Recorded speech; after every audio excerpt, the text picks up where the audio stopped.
today. I'm doing one of those days. My name's Alan Cox. Thanks for being here. Welcome, welcome. Say hi to Bill Squire. He's here, too. Hey, creepy hugs. Mary Santora is in a studio in Midtown Manhattan. She looks... sleepy. I'm very tired. I didn't know if it was sleepy or if it was hot and uncomfortable. No, it's actually nice today. It's only like 80. Yeah, 81. okay. But, no, I am exhausted today. I don't know what it is. I mean, I tossed and turned a lot last night, but I'm like, I'm dragging ass. All right. Well, we'll see what we can do then. Manifest some energy. What's that? Manifest some energy. Yeah, come on, man. Can't. Manifested the big thing on Friday, and I told Bill, I said that was I got a message from Mary pre-show. She goes, hey, I got something going on. I'm not going to be on today. And I said, God damn it, the first thing I thought of was that she manifested something, and there it is. And that's exactly what she's going to be saying on Monday, is that she manifested this on Thursday night. Yeah. Was it to watch open mic comedy in a really big setting? That's exactly what I did. Yeah. No. Do we want to talk about that right now? Well, first, just let me say, it was a banner weekend for young Bill Squire and young Alan Cox, because we finally both got our power back. Dude. Hey. I love having power. I'll tell you what, I'm using power I don't even need to use. I'm taking advantage of it. I got the lights on all night, just to thumb my nose. Thank you to all the people, by the way, who work in the various energy trucks or whatever. I don't know who to pinpoint, because they had crews from out of state, and they were First Energy people. You and linemen. Linemen and women. Whatever jobs you had, how you contributed, all the sleepless days that you had and nights and just countless hours. Thank you so much, because it was not fun. We were out to dinner on Saturday night for my mother-in-law's birthday, and we went back to her house. My brother-in-law was in town, and so we're just sitting around talking, and I look at my phone, and I see that my Ring cameras are back online and that my thermostat is back online, and I go, I think we have power. And so we got home, and of course we did. And then it's a process for people who got their power back. Then it's a process of kind of reconstituting your house. Because I know, like for us, we had spent the week kind of sleeping in our TV room because it's the lowest room in the house. And so we all kind of collected in there. My daughter has this tent she likes, and so it was a whole thing. So we hadn't been sleeping upstairs because it was much warmer up there. And so then it's a process of reconstituting your house. But my favorite part was, when I saw my Ring cameras come back online, what I also saw was, if you have one of those Ring cameras and you have the app that goes with it, there is, like all these apps now, there's kind of like a social media component to it. And so there's people in the neighborhood who can make comments and ask questions and things. And my favorite, it's kind of gallows humor for people who hadn't had power for 4 or 5 days. People were asking, hey, I think power's coming on in our, we're out in Bay Village. And they were asking these questions on this app. Hey, what street are you on? And people started in with I'm on Barry McCockiner Lane. Do we have power? I'm like, this is what and then, of course, other people are very upset that such juvenile jokes are being made there. But, you have to find humor where you can. And somebody said, yup, we have power on Mike Oxlong Drive. And Drew Peacock Road also had power, too. Of course, then again, I'm in the process of we're like refilling our refrigerator and freezer because everything had to get thrown out. And I was standing in line behind some people at Giant Eagle last night who were talking amongst themselves that they still didn't have power. So I realized that there are people that still don't have power. It's a distinct minority now, but I think what I was reading this morning is that the bulk of those people are in the city of Cleveland. But, I was in Bay Village. Bill lives in Lakewood. And it was a long. So about Saturday around 10 o'clock at night is when we got the power back. And so it was a big weekend, boys, a big weekend and an exciting time. And for people who might still be in that situation, that sucks. But I was happy to see that people were making just unbelievably juvenile comments there on the Ring camera app. That did my heart some good. We're back. We're back, baby! Nothing can keep us down. All right, so our own Mary Santora was out on Friday because she was, there had been an opportunity dangled in front of her, and it's not one that you can turn down. Right. Because it's potentially a very high-profile situation. Yes. The podcast Kill Tony was in town at Madison Square Garden. They did 2 sold-out nights at Madison Square Garden. Sold out? Why did I think Madison Square Garden was bigger than it was? It's only like 19,000 seats. That's big. I feel like that's the for same a goddamn as podcast. Like, I understand. Yeah. Yeah, that's about as big as it is. So then why is Madison Square Garden such a big deal? This is New York City.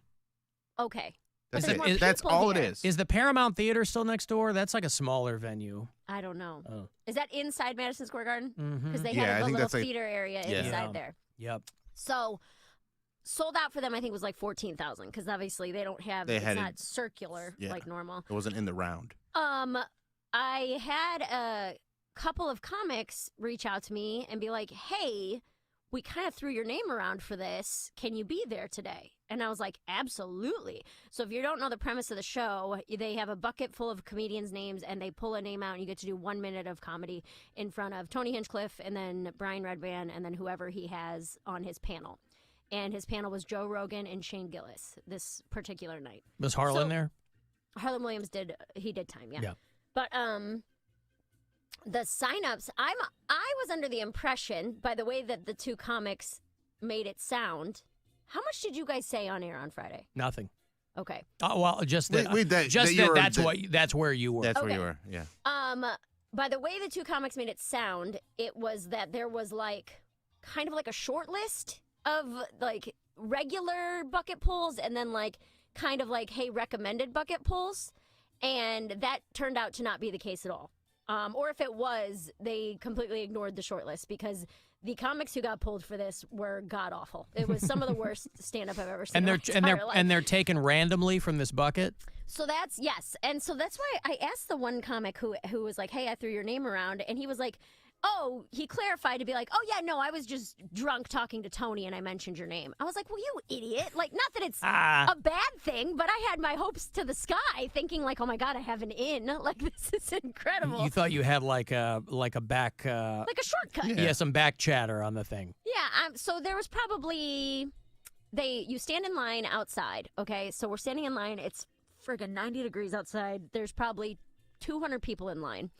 And just to get their name in the bucket. Just to get your name in the bucket. So then they take us all into that little theater area as like a holding area. And then we're there for like maybe 45 minutes. And then they gave us tickets to the show. Because they're like, we have to be able to come get you from the same location if you guys are pulled. So they gave us seats and we were able to watch the whole show, which was really cool.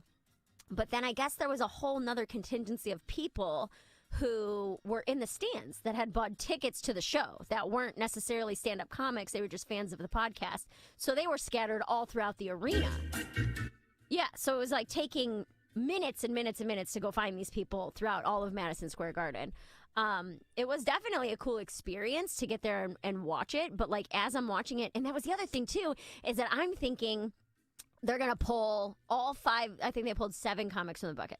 I'm like, they're going to pull all 7 names and then get everyone backstage so that way you know. That is not how it happened at all. They like would pull a name, write it on a whiteboard, come up to the comic section and hold up the whiteboard. And if you saw your name, you got up and you went down. Right. A decidedly low-tech endeavor. Completely. Yeah. And so the show was like almost 3 hours long.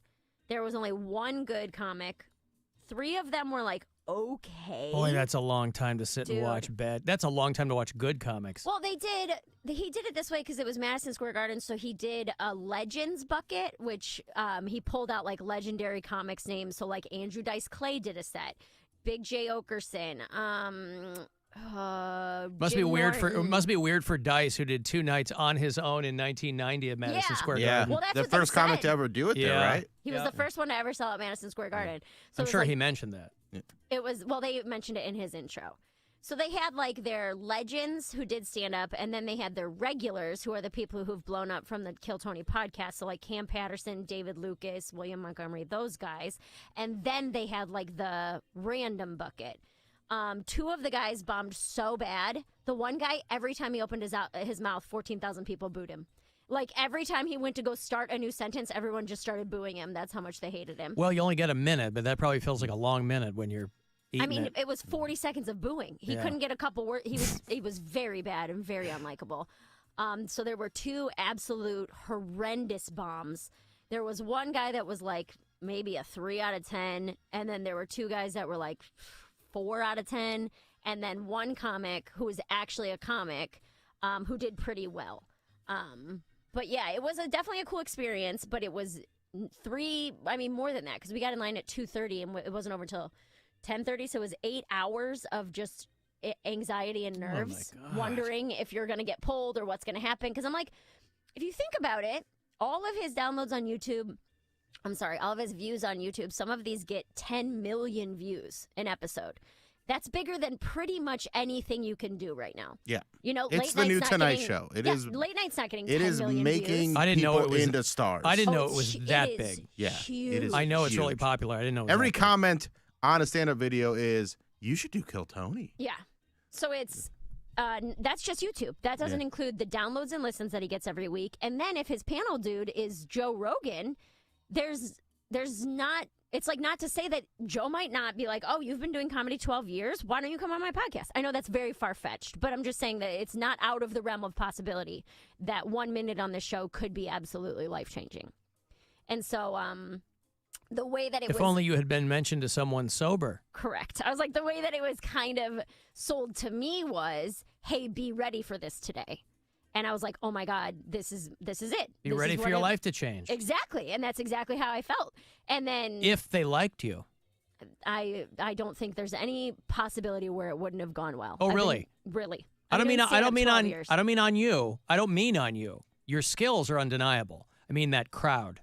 But everyone was so bad. Like, if you And they were can waiting for tell somebody to a be joke, good. right? Yeah. If you can tell a joke, you would have done great. Okay. So I basically, in 1 minute you can do 3 setup punchline jokes where it's like da da da. But I think my point was, that's not a weird to girls vibe on that show. It is, but that's kind of what I meant. They almost never have female bucket pulls. That's kind of what I meant. It's rare that they do. But Yeah. I think Mary would be able to win them over very I quick. agree. Especially, I agree. Yeah. well, and Especially it's with like, that, everybody else not doing so hot. not even just comparatively, but doing it for 12 years, I know what this crowd wants. I'm going to give you my 3 darkest, dirtiest jokes. You're going to lose your minds, and then I'm going to talk to the panel for a while. Like, it was definitely nerve-wracking, and I was like, this is insane. What are we doing here? Like, this could be huge. And it ended up being nothing. But it was a cool experience. It was wild to be in Madison Square Garden. And I will say this, I know we're have to go to a break, but seeing comedy in such a giant venue, I was like, comedy is not meant for arenas. Like, it's too big. It's just too big. It feels like it takes you completely out of it, I feel like. But Yeah, anyway. I do not like comedy in arenas. It's not fun. My You're just life watching didn't a screen. change. Yeah. My life didn't change. I'm not on Joe Rogan. I didn't get on Kill Tony, but It the might have changed opportunity for the was worse. presented.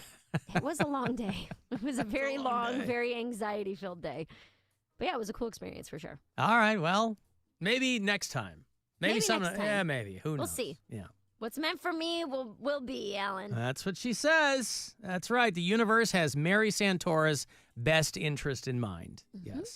All right. We are going to take a break. If you want to send a text, 35192. Want to watch live, you can do that at AlanCoxShow.com. It's the Alan Cox Show. Everywhere on our free iHeartRadio app. Or whatever smart device you have. Just tell it to play the Alan Cox Show on iHeartRadio. Win your way to our 2024 iHeartRadio Music Festival, presented by Capital One. Starring Big Sean, Camila Cabello, Doja Cat, Dua Lipa, Gwen Stefani, Halsey, Hozier, Keith Urban, New Kids on the Block, Paramore, Shabuzi, The Black Crowes, Thomas Rhett, Victoria Monet, and more. September 20th and 21st. T-Mobile Arena here in Las Vegas. Streaming live only on Hulu. Keep listening for your next chance to be there. At our 2024 iHeartRadio Music Festival. Presented by Capital One. Own the moment with the Ray-Ban Meta smart glasses. Wear timeless styles with technology that lets you listen to music, capture pictures and videos, live stream, make a hands-free call or text, and even ask Meta AI questions on the go. All while you stay present in the moment. When you drive a vehicle so reliable it's backed by a 10-year, 100,000-mile limited warranty, you stop thinking about what you can't do and start doing what you never thought possible. Find out what you're capable of in a vehicle that inspires confidence around every corner. Lease a new 2024 Sorento LX for $289 a month for 24 months with $37.99 due at signing for well-qualified lessees. Kia, movement that inspires. Warranties include 10-year, 100,000-mile powertrain and 5-year, 60,000-mile basic. Warranties are limited. See retailer for details. Call 800-333-4KIA for details. Always drive safely. New 2024 Sorento LX 2.5-liter GDI 8AT FWD excludes hybrid PHEV, $33,365 MSRP. MSRP includes destination handling and excludes Texas title registration license fees, options, and retailer charges. No security deposit required. Actual prices set by dealer and may vary. Subject to credit approval by Kia Finance. Lessee is responsible for insurance, maintenance, repairs, 20 cents per mile over 10,000 miles a year, excess wear, and a $400 termination fee. Subject to dealer participation. Offers may not be combined except where specified. Must take delivery by 9/3/24. Limited inventory available. This is the story of the one. As a warehouse manager, her job is to transform chaos into clarity and to see patterns where others see problems. Luckily, she's got a partner who shares her perspective. Grainger offers over 1 million industrial-grade products, backed by real-person support and in-depth online resources, so she can tackle every task with precision and turn potential setbacks into streamlined success. Call clickgrainger.com or just stop by. Grainger, for the ones who get it done. Want to get paid while being part of the spooktacular fun at Cedar Point's Hollow Weekends? We're now hiring for the fall season, with most positions earning up to $20 per hour, plus fall incentives and exclusive Cedar Point swag. You won't want to miss working at Cedar Point, where the whole point is fun. Open interviews will be held at Cedar Point's Hiring and Training Center on August 19th from 4 to 7 p.m. or apply now at cedarpoint.com/jobs. Cedar Point is an equal opportunity employer. Bored with the same old night out?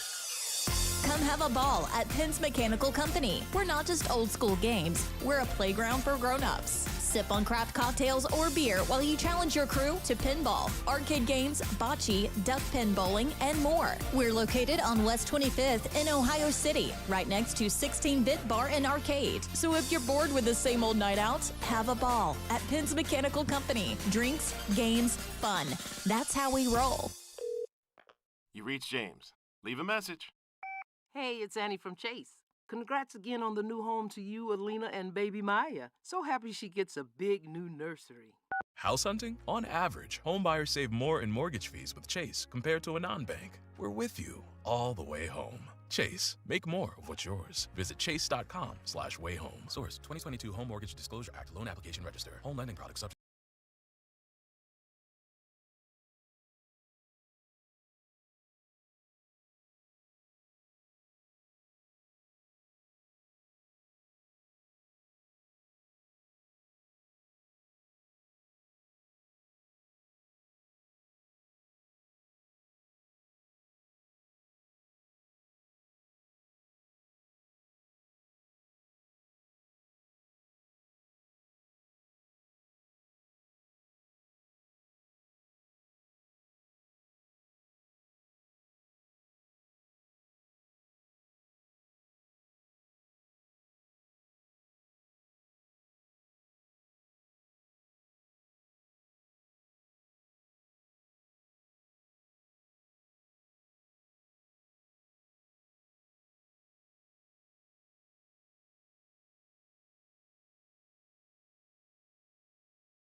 Start listening now.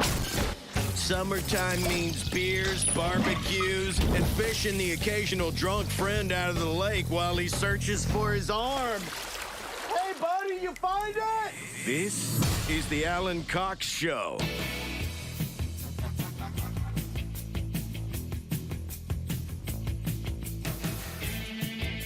(216-578-1007) if you want to join us live. 800-348-1007. 35192. I'll send a text. Guardians play tonight. Yeah? Oh, they're hosting the Cubs. Yeah. I met a Cubs fan over the weekend. I was out in Eastlake with Circle K, giving away tickets for Captain Fun's Floating Fandango. And so I was out there for a couple hours this past Saturday. I'm going to be at the Circle K this Saturday from 11 to 1 in Fairview Park, the Circle K there on Lorraine. And a bunch of people came out on Saturday, and one of them was a guy in a Cubs hat. And I said, "Are you a fan or are you from there?" And he's from suburban Chicago. And so we got to talking. He's got this beautiful dog. He's got this dog that is like part wolf, part Malamute. Whatever. Oh, it's gorgeous. And so he and I were, it's always just fun to shoot the shrimp with somebody who is from the Chicago area. He's been out here for a while. His kids live here, and they're all grown up or whatever. And so we were kind of shooting the shrimp about that. But Cubs in town tonight. That is a 6:40 first pitch. We will roll out of here a few minutes prior. Cubs are not in as bad a shape as they normally can be. They're just a skosh under 500. The Guardians are still doing okay. They're still fine. I don't know how they did in the last series. Split 2. They lost 2. The first 2, won the second 2. Okay, well, that's good. Yeah. Against the Minnesota Twins. Yep, on the road. All right. So Cubs in town tonight, tomorrow, and Wednesday. And then the Guardians will head up to play the Brewers of Milwaukee. If you watch Fox News, of course, you know Milwaukee is in the great state of Minnesota. You can use the promo code LAKE all month long. It is positively impossible to believe that August is almost half over. But all month long, you can use the promo code LAKE at CLE Clothing Company. And as much as I mention these things, you know, people have a life to lead, and they don't always get the information. I feel like I mention these things all the time. But invariably, somebody would go, "What's the name of the place where you can do the thing?" And I'm happy to tell them. So 20% off at CLE Clothing Company. You want to get yourself some Buzzard merch or just something with the word Cleveland on it or any permutation thereof. You might say to yourself, I like Cleveland. Don't necessarily want the word all over everything. Well, you can get things that say the land. They remove the cleave and they preface it with a the land. So that'll be tonight. Cubs, Guardians of the Buzzard. A guy who plays for the Red Sox is apologizing profusely. Did you see this guy? Oh, did he? Jaron Duran. Did he break out the old Kansas City? He did. Yeah, he was at home plate after a couple of strikeouts, and a dude starts heckling him from the crowd. And of I course, was just joking. That's what he did. Yeah, there was a hot mic. This isn't a broadcaster, though. This is a player. Right. Jaron Duran is an outfielder, and he's at the plate, and he has struck out twice, and he's back up there, and there's a guy heckling him nearby. As is the tradition when you're playing baseball. You know, there's a lot of emotions when you're an athlete, and people are giving you a hard time, but that really is. Was this guy part of being the out of territory. line, like the guy heckling, or was he just being like, "You stink, you're not good at baseball"? Like, it wasn't like talking about his kids or his mom or anything, right? No, he goes, "You need a tennis racket." Oh, okay. So like the like oldest, low-level heckling. And Jaron Duran called him an effing faggot. Oh, jeez. And I mentioned that only because most of the coverage I saw in print, they bleeped or they dashed and dotted the second word. The first word in most of the things I read was printed fully. Mm-hmm. So that shows you where that shows you the priorities there as far as slurs go, which I think is correct. But of course he didn't know there was a hot mic. Now, making the story even better, there was a pre-game ceremony of that very game where this player had just been given the Heart and Hustle Award, which is handed out annually by the MLB Players Alumni Association to recognize players who best embody the values, spirits, and traditions of the game. Did they take it back midway through the game? I don't know. Now, the Red Sox got stomped. They were playing the Texans. Who were they playing? Oh, the Astros, Houston Astros. Same thing. Also, the heckler should update his reference and say, get him a pickleball racket. Or this paddle. is why Bill Squire needs to be out there. Yeah, what is yeah, it, that's right. Yeah, I haven't. Pickleball paddle. Yeah, so hours after Jaron Duran was given the Heart and Hustle Award, he called a guy in the audience a gay slur in the stands. Red Sox lost 10-2. And, of course, the guy after the game, I used a truly horrific word when responding to a fan. I feel awful. Did he? How many people I offended and How did that disappointed. go? How'd that at bat go, though? Did he strike out again? I think he did. Yeah, I don't know if that. He said he wanted younger fans to be able to look up to him as a role model and blah, blah, blah. Now, I will give him credit for not rolling out the old, this is not who I am. Because if that's if your reflex is to call someone that, that's who you are. Right. He is one of the best players on the Boston Red Sox, though. So that goes a long way with respect to the fans. So I don't know if the guy heckling him was a Red Sox fan or an Astros fan. I thought this was Don't know. Cincinnati. Huh? No, they were playing the Houston Astros. Red Sox playing the Houston Red Astros. Sox, okay. Yeah, Red Sox. I don't know why I was not hearing Sox that whole time. Yeah, Red. They're just hearing Reds. Oh, no, Red Sox. Okay. Boston Red Sox. What, you think the Boston Red Sox are going to get mad, or the fans are going to get mad when you hurl that at somebody? No. But I don't know if the guy heckling him was a fan of the Red Sox and was mad that he wasn't doing well. I don't know. Don't know. Hey, Terry. Yeah. Terry was the guy I met. He's from Hoffman Estates, Illinois. Your best friend. The Cubs cap. Well, when I saw him walk up, I go, hey, listen, I said, go White Sox. But I wasn't sure if he was a homeboy or if he was just a fan of the Cubs. Are you going to the game, Terry? I'm a Chicago fan.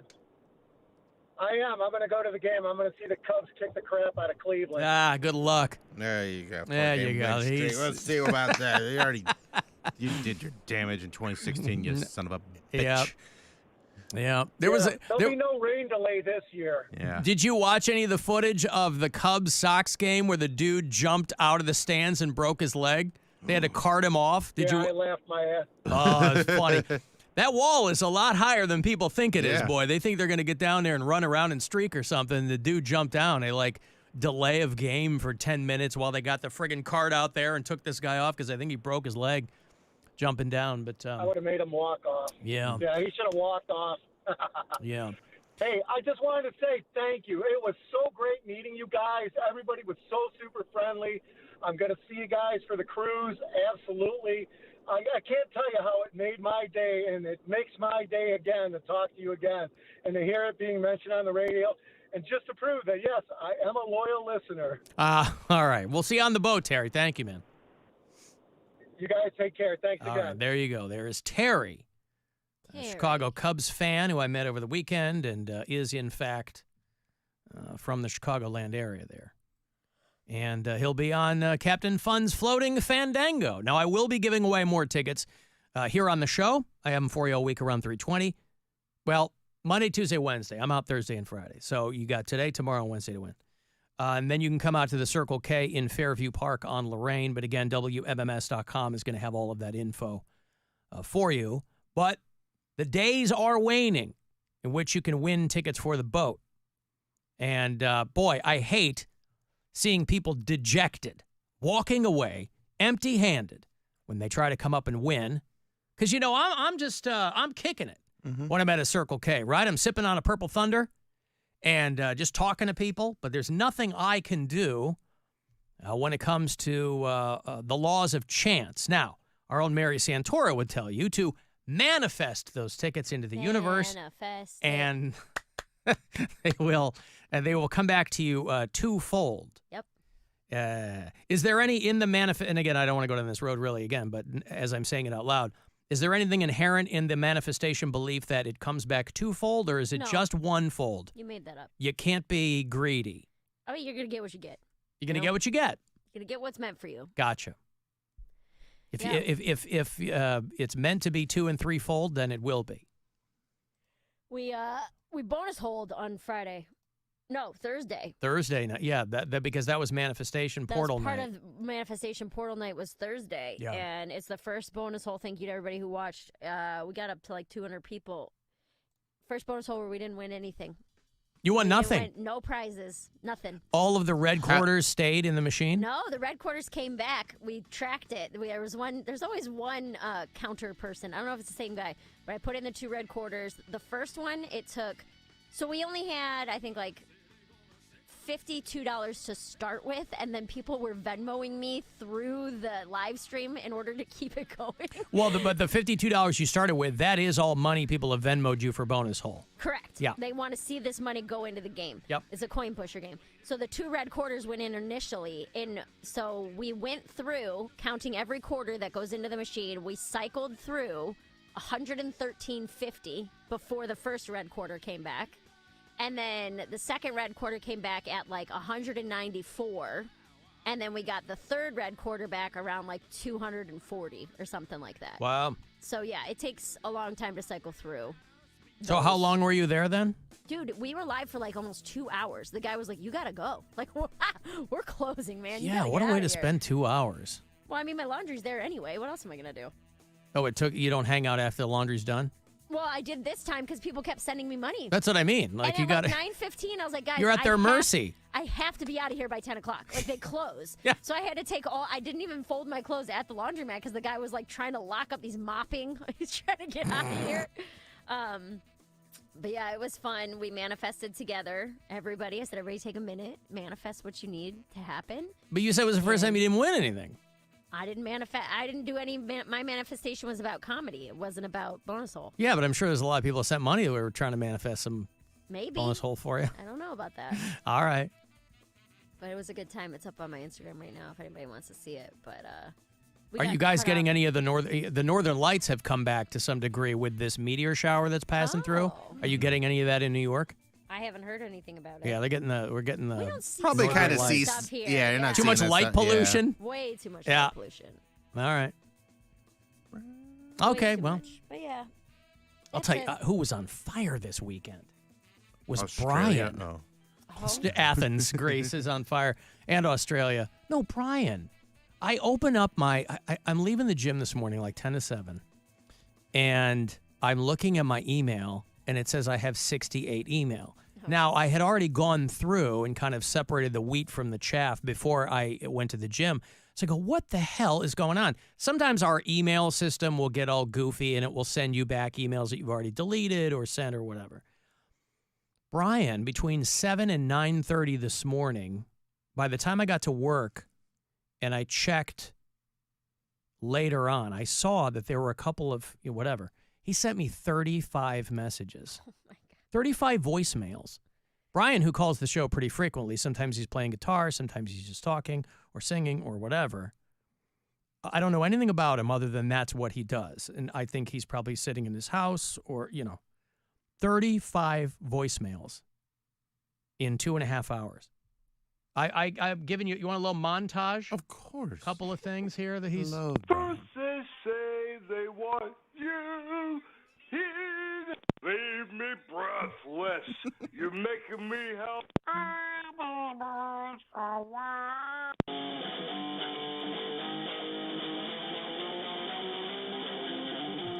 If you really want to talk to me, all you gotta do is pick up. I mean, I'm going to admit something to you. In the 7th grade, I pissed my pants.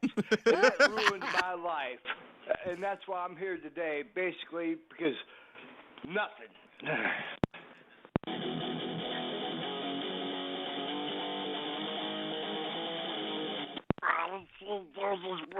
See you waking up out of life.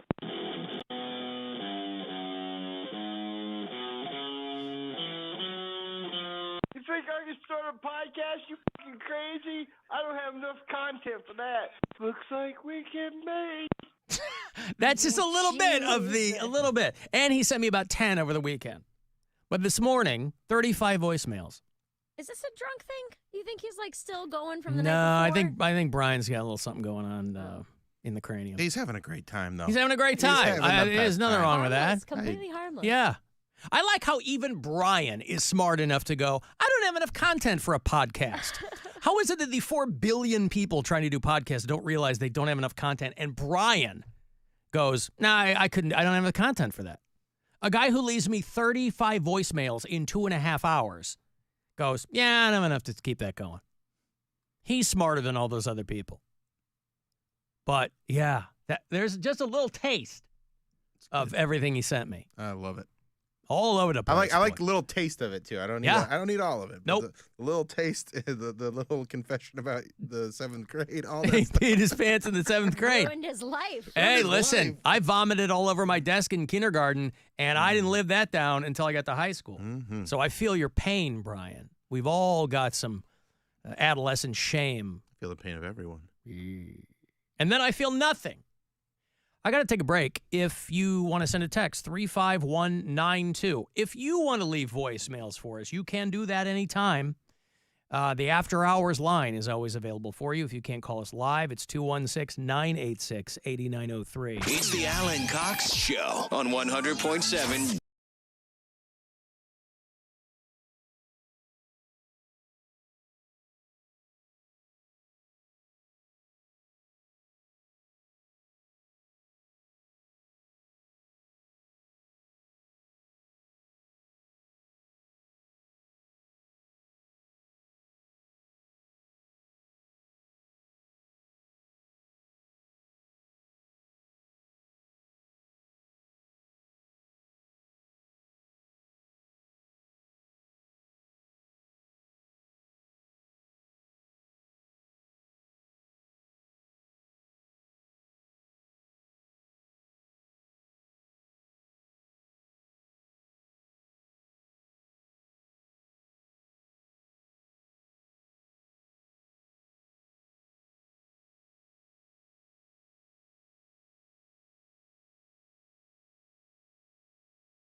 Macy's.com/back-to-school today.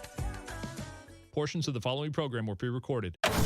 This is The Buzzard. From the Bath Authority Studios. 100.7 WMMS, Cleveland. It's time to give stuff away.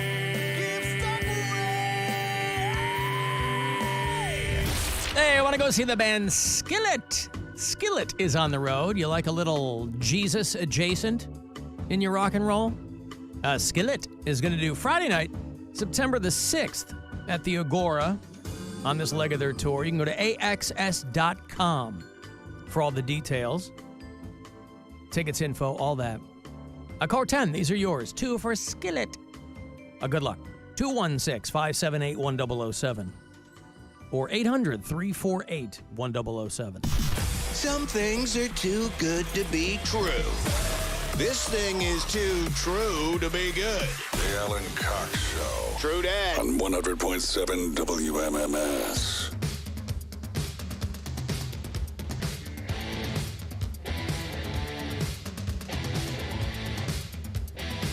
Oh, boy. Burp. If you listen to us on iHeartRadio, on the app from out of state, tell me where. We have a lot of bureau chiefs in the great state of Alaska, by the way. We have, who do we have? We have Jeff in Palmer, Alaska. We have Kalen in Juneau. We have Andrew in Cooper Landing. And it's another bad week for Alaska Airlines. Have you ever taken Alaska Airlines? I think I took it to take it every day. Seattle or something. Yeah, I've taken it before, too. I think we never. took went to L.A. years ago or something. A San Francisco flight that was set to go to Jackson Hole, Wyoming, which is not a long trip. But Jackson Hole, you know, those smaller kind of out-of-the-way airports where the topography is weird, can be rough landing. If you've ever flown into Reno, Nevada, you will crap your pants 3 times before that plane stops because it's such a weird, small area to get into, and the wind, the air is strange, whatever they say, right? Well, they had to reroute this particular flight to Salt Lake City because the pilot got on the intercom and said that he wasn't qualified to land in Jackson Hole. This guy's like, yeah, he didn't really elaborate, but he said, I don't have the proper qualifications to land in Jackson Hole, so we need to divert to Salt Lake City where I know how to land there. And boy, that's got to be fun. If it's not problems with the plane itself, now it's problems with the pilots. Boy, those pilot staffs must be getting pretty thin. If they're like, oh, you're gonna. Well, Jackson Hole. I can't land in Jackson Hole. I'm not. I don't know how to land there. Boy, ISIS is making a comeback, aren't they? He goes, I don't know how to land this plane, so we have to go all the way to Salt Lake City. And then it sat on the tarmac for 90 minutes while they were waiting for a new pilot. Jackson Hole's a really uppity area. Of course, like it's ski very hoity-toity. resorts and all that. So maybe Yes. that's what he meant. Was like, my dad doesn't own a Fortune 500 company. Oh, is that what it is? I don't have the qualifications to even be in Jackson Hole, Right. let alone come into this airport. The Cheney family found out that I was going to land here, and I was not a legacy student at an Ivy League college. That kind of thing. Yes. Understood. Well, like I said, they didn't elaborate, so you might be onto something. But yeah, it wasn't that long ago that American Airlines had a flight going to Hawaii that they determined later on the airplane wasn't qualified for over-water operations.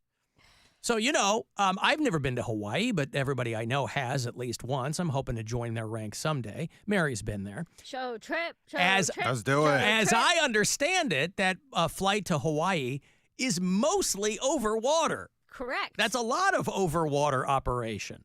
Takes you like 4 hours to get to the West Coast, and then it's 8 hours over the water. Yeah. Let's do a show trip to Hawaii, please. Ladies and gentlemen, it's Captain speaking. I just realized we have 8 hours to Maui. Just shut up and fly the plane. And this plane is not qualified for over-water operations. And I'm not qualified to land in Maui. So we're going to divert. We're going to turn back to LAX, and we're going to divert to Atlanta Jackson. What's divert mean? Means we're going to turn the plane around. And, Is that a soul I'm group sorry. of the 70s? I'm sorry, sir. You're thinking of Levert. Oh, okay. We're going to Levert this plane back to... Usually the captain can't hear me when I'm talking to him. It's a very small plane. I have very good hearing. So, I don't know how to land this plane. So, anyway, it'll be a little bit longer. Please ask your flight Wait, you don't know attendants how to land the plane at all? No, I don't know how to land a plane at all. I'm sorry. How'd you get this job? My dad went to same flight school as some You other. like an Australian breakdancer? My dad went to Embry-Riddle, and I got in as a legacy student. And, anywho, we're going to get back on the tarmac shortly and get you a pilot that can drop you off there in Maui. So ask your flight attendant for more pretzels, chips, whatever it is. We got salty and sweet. Take credit cards. And we'll have you on the ground in no time. That's Okay. Anywho, that whole thing, they had to sit there and wait until they could find themselves somebody to Sum Ting Wong, land the plane. Wee Tu Lo, Ho Li Fook, and Bang Ding Ao. Where are those guys when you need them? Where are those pilots? What happened to Bang Ding Ao? Bang Ding Ao. Was he investigated by the FAA and determined to be? Weren't those bad pilots anyway? They were bad pilots. Yes, that's Bang Ding Ao. Sum Ting Wong, Wee Tu Lo, Ho Li Fook, and Bang Ding Ao. God, that's still one of the best moments in news history. Holy fook. That was the Asiana airline crash in 2012. Like, super sad, but like that moment, that they ran with it. Yep. 2012, there was an intern. Imagine it's your summer internship. You want to work in television, and, it's a high-pressure situation. You're trying to be the first person on the air with this information, and a summer intern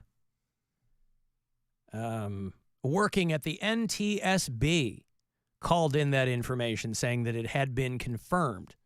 They called a San Francisco television station, and that intern with the NTSB and 3 of the producers from the television station were all fired because there's no wiping that egg off your face. But it happens, you get through.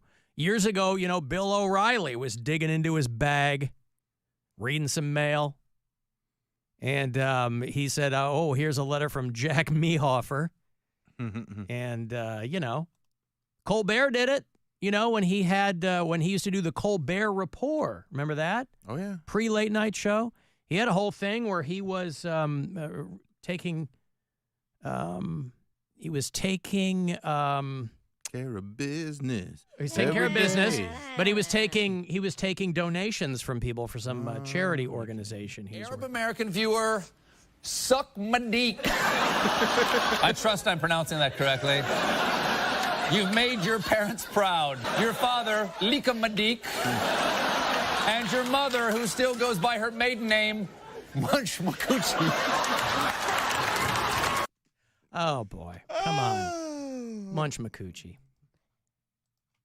It happens. What are you going to do? It's like Henry, what's his name? What was the guy with the TV weatherman? He's still out there. He's at KTLA. And he was reading off the names. Oh, yeah. I don't remember their names, but it was, what was the funny one? It was... Chris P. Bacon? No, not Chris P. Bacon. This guy, Hugh Jass or something like that. Hugh Jorgen or... Yeah. Where is that? I still have it. Oh, God. It's not in the fake name realm, but there's this meteorologist that I follow on social media where people will give him song lyrics to work into his weather reports, and he does it, and it is the best thing I've ever seen. I love it so much. It's like silly and harmless, But like the other day, he does a good job of incorporating it. Such a good job that like if you're watching it, you might be like, oh, that's kind of a weird way to describe a weather pattern. But like he worked in like Forgot About Dre lyrics. Like, it's incredible. Christy and Joe Horton, 9th anniversary, and Hugh Janus, turning 10. We'd mentioned. I'm sorry. What? I'm sorry. It's one of those. It's one of those. I totally fell for it, didn't I? I think it was a trick. I think you're right. I think it was a trick name. You're right.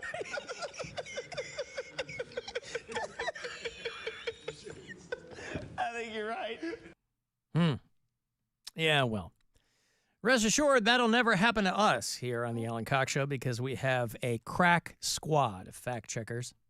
Remember right after 9/11, they had Robert De Niro come in and do a bit on SNL where he was supposedly working for Homeland Security. And he's like, these are the terrorists to be on the lookout too when you're trying to nail the names, and you're just reading them off a cue card. Yeah. You've done the dress rehearsal, but it's funny, though. Under the bright lights of live television, who knows what's going to happen? Hugh Janus. Yeah. Thank you. Al, not a lighthearted story, but did you see the plane that went down in Brazil? Yeah. Yeah, that was sucked. terrifying. Just fell out of the sky. Yeah. Only 16 people, though, right? 62 people. Oh, 62. Yeah, Why? I think Is every it one of just them a died. Smaller plane? Huh? What? It's just a smaller plane, or was it an empty flight? I didn't read too much into it. No, I think 62 people died. I know, what but I'm read. saying it wasn't like a big commercial 300-seat plane. Or No, were there I don't. only No, I don't. 62 people on. I don't think it was a huge plane like that. Okay. That's crazy, dude. Yeah. It's just the footage is so eerie. It looks fake. Yeah. Yeah.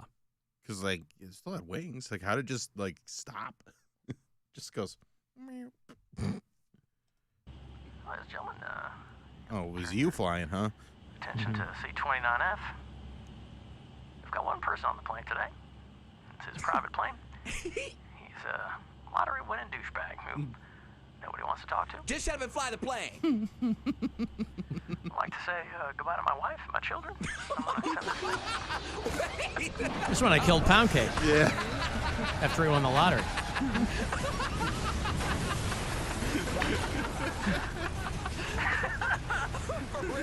It's like that. Oh, doing the Lord's work. I would murder us both.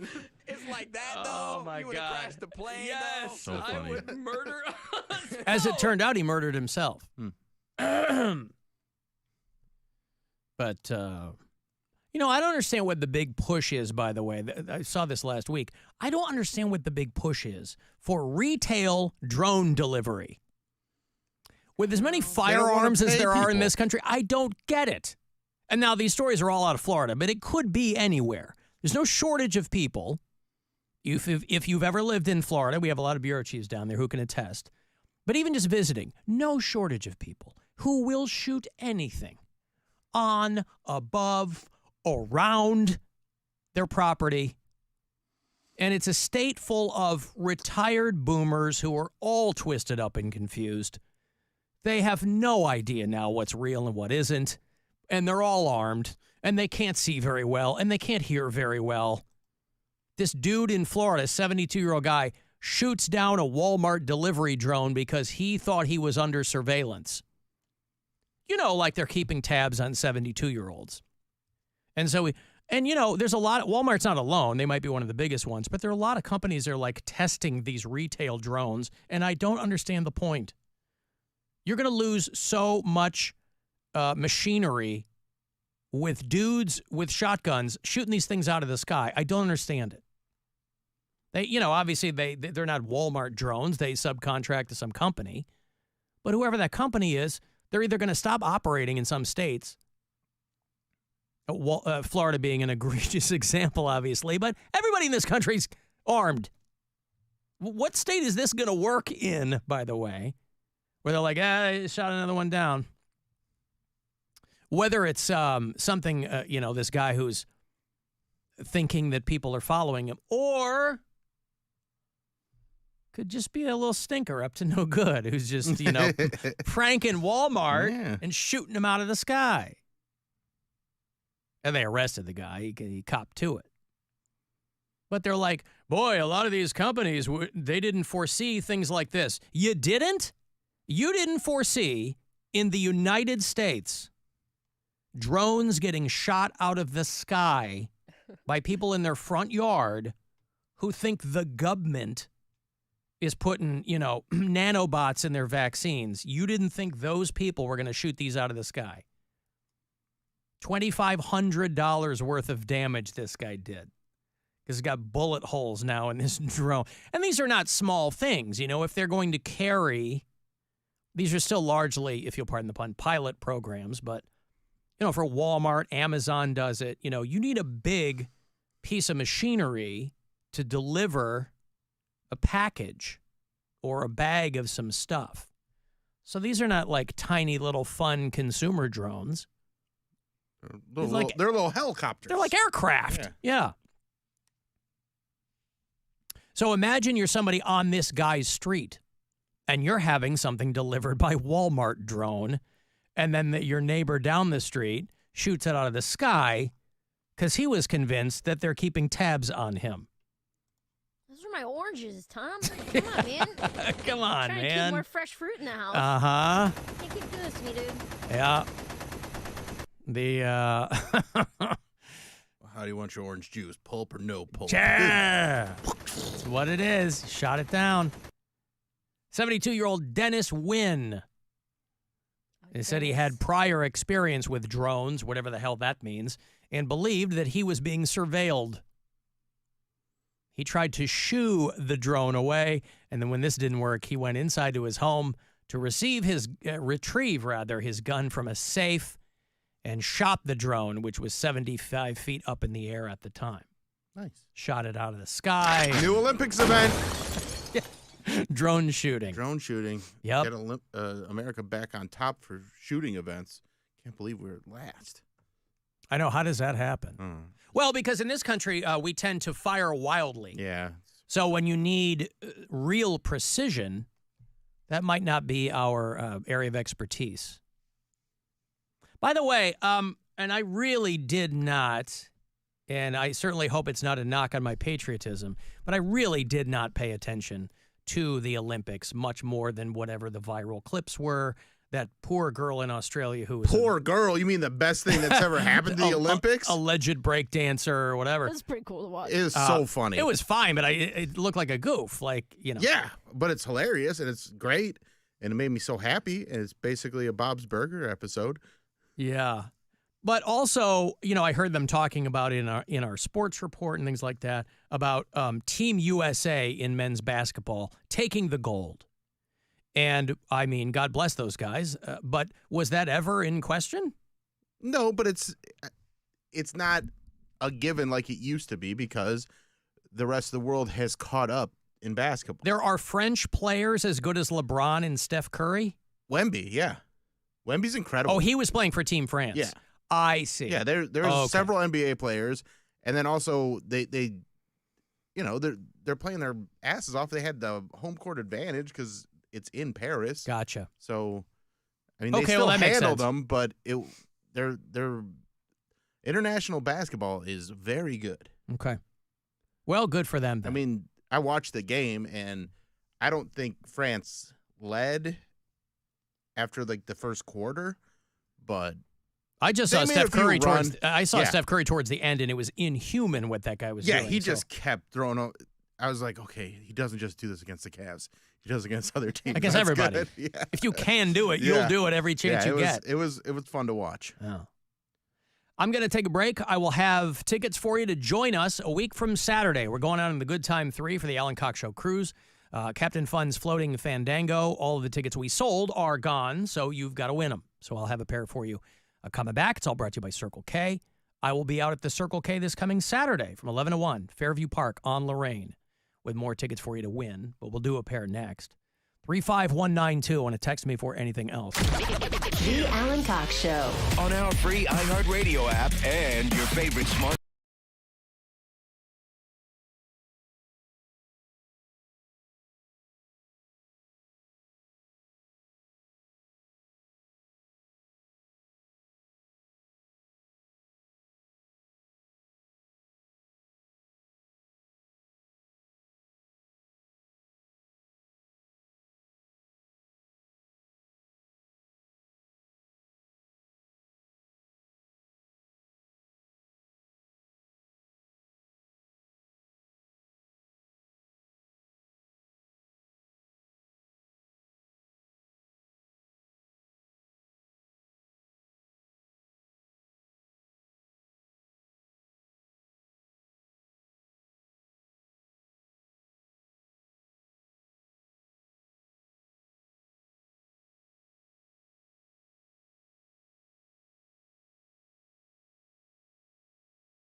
right, only 12 days until the event of the summer. The Alan Cox Show cruise back a week from Saturday. Captain Fun's Floating Fandango is presented to you by Circle K. We're going out on the Good Time 3 this year. Mattitude is going to be your DJ, doing what he does. He's the best in the biz. Love having him along. The three of us will all be there. We'll have some special guests along the way, too. And we'll have prizes and food and drinks, and it's a blast. But you have to win your way on. If you go to WMMS.com, you can register to win them there. You can win them from me on the show this week. And I'll also be at Circle K in Fairview Park on Saturday. Okay, so caller 10, this pair is yours. Good luck. We will see you there. 216-578-1007 or 800-348-1007. If he sounds super excited to see you, hey, what's up? Remember, he is a paid performer. As a broadcaster, he's real good. Alan Cox on 100.7 WMMS.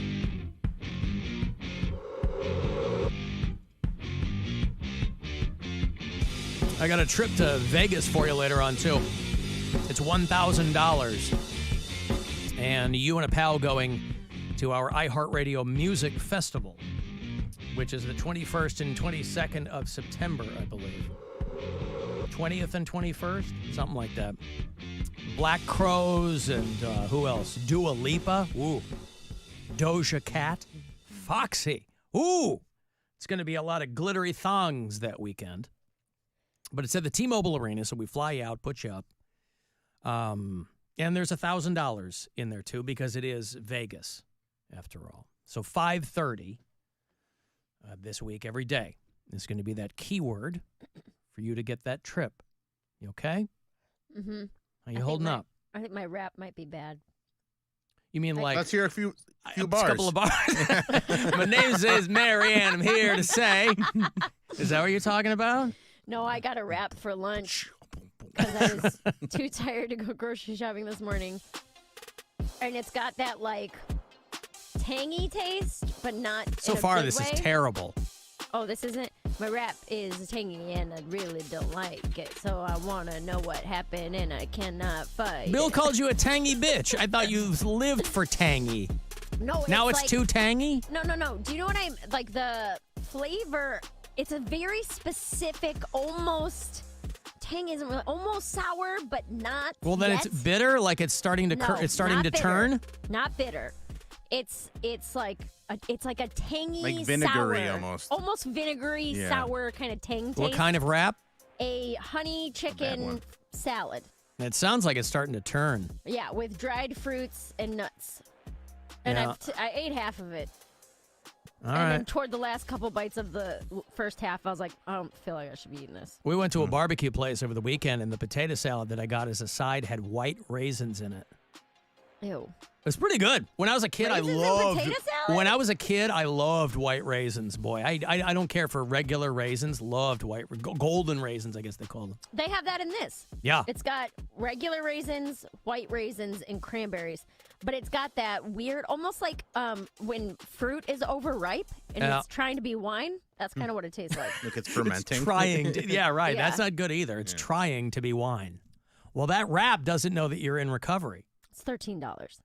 Yeah. Ooh. So now I'm like, So you don't want to throw it away. I don't want to throw it away. I'm Just like, eat it I'm and gonna get eat sick. the other half of it Yeah. and see what happens. No, I'll You're probably already get- tired. Get sick. Then you'll be sick. Sick and tired. Okay. I'm going to give it to a homeless person probably. Are you going to make them sick? Oh, They so live nice of on you. the street. Hey. Oh, so they need to be sick so too? They're No. already unhoused, Mary. You're just going to create diarrhea for somebody else in They the street. probably already have it. If you had a choice of some food that might curdle your belly a little bit or no food at all, what would you pick? Do you know how picky homeless people can be? Well, they can say no then. Be like, all right, throw it away. I don't know what to tell you. They're like, oh, what? Just because I'm out here unhoused, you just think you can give me anything? Yes. Fine. That's exactly what I think. Yeah. You don't have a home, then don't be picky about the sandwich I'm about to give you. Just give it to a homeless person that has a dog. Because that's well, that's the dog can eat it. That's primarily what it seems like we have around here. I don't see that a lot here. You see it a lot. So yesterday, I did a show for MGK Day at Rumor, with a bunch of other comics. Tammy How'd that Pescatelli go? was there, which is nice. Oh, Hey, I like Tammy. not great. Was that Wes? What? Oh, really? Yeah. She wasn't. No, she's great. She's great. Yeah. But like, there's no reality where that show's gonna be good. Yeah, exactly. So, but I mean, it was fun. Like, I had a good time. It was a weird show. It was, and I went in knowing it's gonna be a weird show because it was at 4:30. This is on West It's 6. in a I'm having a basement. hard time placing that place. It's It's a in that block area. away from Ivy. Yeah, I know where that is. Yeah, okay. yeah. So it's like right next to Velvet Velvet Dog or whatever. Yeah. So the downstairs they have set up for a comedy show, and I'm walking over there because I parked here because had Hilarities later. So I was like, okay, I'll just walk over. And as I'm walking over, I saw like 4 or 5 different unhoused homeless people, and they all had dogs. And it really slows me down when they have a dog because I'm like, You do know dogs were in the wild before they were in houses. Yes, but that was thousands of years ago. I mean, if we're people, okay? Here's my point. That dog could very easily go catch a pigeon. It's a dog. Catch a pigeon. Come Why on. couldn't it? It's a dog. That's what you're hanging your hopes on? Not at all. But people, people are always like, oh, I feel so much worse for the dog than the person. But it's also like, that's what dogs are. They're outdoor pets. You're a cat person. You don't know what dogs are. I don't even say that I feel that bad, but I like dog. the dogs seem love, and they're not like starving. They're not skinny. Like they seem to be pretty healthy dogs, but you still see them go. Because it's like the dog can I doesn't pet that know. dog? The dog is like, I'm on a real long walk. This is awesome, dude. Like the old Norm Macdonald bit. Hey, it's like the longest walk in the world. yeah. I could have done this myself. Yeah, but the show was interesting over there. Congrats to MGK Day because it was a very successful event. There's a ton of people over there. And then I did my reverse crowd work show. Thanks to all the customers that came out to that. That was a blast. Hilarities is the best. How many people were there? Like 200. Damn. Yeah. On a Sunday? On a MGK Sunday Day? on MGK Day, yeah. Good job. That's great. Yeah, it was. I was very, very happy with the turnout, and people asked good questions. Some people came ready to go. They had some questions, and some people were like just thought they were coming to a regular comedy show, but they got a great show. And I had a film crew there to capture it all. So it's gonna take about a month for them to edit everything together, but it's gonna look great, and I'll put that up on my YouTube in about a month. I had special appearances by Dave Hill and Josh Gondelman. They did some questions for me. Mm-hmm. It's a good time. All right. Well, there's your answer, Mary. I didn't ask. You said how many people were there? Oh. 200 people. I was talking about my rap being bad. And then you asked him how many people were there, and he told you. Yeah. Yeah. 200's a lot. It's a lot of people. 200, he said. I said 200's a lot. All right. I'm really upset about this. But not so upset that you won't give it to a dog and potentially poison the You're not gonna dog, because poison after it. all, dogs could go get a pigeon. It's not going to poison anybody. It's not. It says Domesticated sell by. domesticated dogs are not out there trying to get food because they're given food. But if push came to shove, I feel like their instincts would kick in and they would go kill something. Same with a human. Yeah. A rat or a pigeon. If they went a long time without being That's given my food. point. Yeah. That's why I don't feel bad giving this half a wrap to a homeless person. It says sell by 8/16, which is still 4 days from now. Yeah. So whatever. Maybe they just used something tangy on it. No, I don't think so. Well, unless they changed it. No, because it's got that like. It's a little carbonated. Do you know what I'm talking about? Oh no, it's fuzzy. It's not It's fuzzy. bubbly. No, it's like a. It's got a fizzy taste to it. Is it a LaCroix? No, I don't know. It's a I have LaCroix based sauce. Absolutely no qualms about giving that to a homeless person. Do you have a show tonight? Me? No. Okay. Eat it, and then if you get the poops, you won't have to be anywhere on stage tonight. No, I don't want to do that. I saw our friend Jasmine Carter is going to be doing your club. My club? The Stand, yeah. When? Next Monday night, I didn't see that. 19th. She's got a couple New in. York shows. Doing one in Brooklyn, doing The Stand on the 19th. Actually, I think she did hit me up about that. Now that I mention this, I have to hit her back. Why don't you give her the rap? Next Right. Monday? 7 days from now? Yeah, if it's good enough. Refrigerate it, Mary, and then give it, hey, listen, you got this gig tonight, right? I guess. She'll think that you're a saboteur, though. No, I could give her, I'll buy her regular food. Mhm. Real food. Ellen Mary is confusing dogs with cats because I've never seen a dog hunt and catch a bird. I know Mary's a cat would it, person. though? This is what I'm trying to say. Mary is a cat person. You're telling me if a dog was starving, it wouldn't chase a bird or a rat or a rabbit or something? I don't know what they would do if they were starving. I've never seen a starving You're dog. talking about a homeless dog. But a starving, I've never seen, you ever seen a starving dog that's just surrounded by pigeon carcasses? I mean, I don't know. I don't think a dog, I don't think an Toss up the animal. feathers. Right. I don't think an animal is just going to die without trying. It's not just going to lay there and be like, well, I don't have a house anymore. I guess I'm dead now. Like, it's going to try to chase it. I think they'd probably be more raccoon-like and just go for trash rather than trying to hunt something, but it also probably depends on the dog. But cats will just kill things because they like to. Mary doing that voice. Did you see the video that she did where she was talking about her body? Here we go, Ellen. So Mary posted this video. No. I think it's funny because you did the voice. It's my body, my Yes. I didn't see that. I can play this. Yeah, I don't think there's any experts. There's no cussing in it. I don't think so. Yeah. So Mary posted, this was last week, I think, but I think I didn't talk about it because she was gone. She was talking about a joke she does, and people, I'll play it here for you. But this was on her. This is on my Instagram. Instagram, yeah. I have a regular body, all right? I have a normal body. I'm wearing all black, so it makes it hard to see. I'm 5'2". I weigh 143 pounds, okay?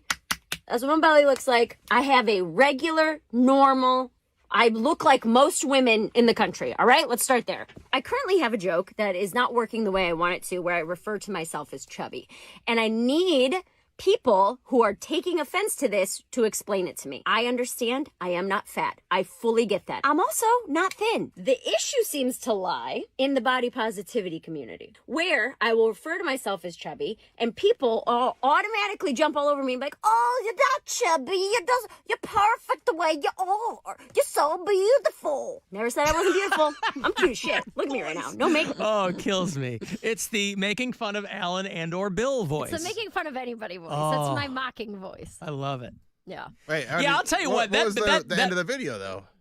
Well, it's just her talking about, hey, I need to know. Because that body positivity movement, to your point. Toxic positivity, dude. They need a new name. Because it's ridiculous. They're only positive about chubby people.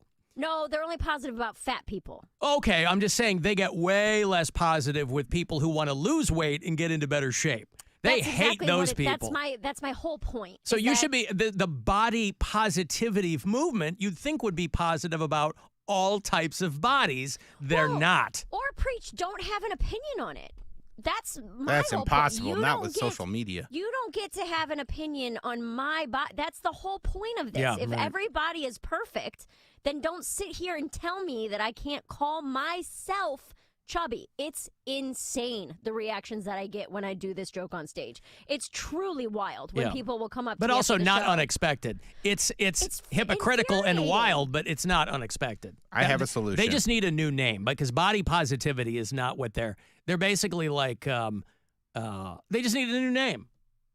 They're not into. You never see the body positivity people like leaving positive messages on like workout videos and things like that. Right? Well, and I have here's the thing, a too. solution, Mary. It frustrates me. Let me get this out before you say something dumb. It frustrates me because I know that I know what I look like. I'm just being self-aware. Stating that I'm chubbier than I normally am is just a fact. So when people come up to me and they're like, you're not chubby, or, oh, don't say that about yourself, I'm like, you're the one attaching negative connotation to the word chubby. I am not. I'm actually saying, hey, I'm a little heavier than I normally am, but I feel confident and I feel sexy. And you're up there like, don't say that about yourself. Like, Well, those are also people that are largely trying to make themselves feel better. But this has nothing to do with you. Right. At all. Probably Zero. sit around and cook some soups and eat bread and desserts and just get all fat and sassy. Yeah, just That's body positivity. Just Go get ahead, Bill. Full Go ahead blown and say fat. what I'm Just sure get- is going to help. Just get full blown fat. Where when you say I'm fat, they're like, she's right. Right. Well, that's what I said. Is like I feel like I either need to gain, I either need to gain or lose 20 pounds to talk about my body on stage, which feels insane. I'm allowed to talk People about are what I saying look stuff like. when you as you say the joke. I'll say so. The joke is about getting hit on by women. And I say I've been getting hit on by a lot of women, and I can't really figure out why. And then the line is, I think it's because I'm both chubby and confident, which reads as bisexual.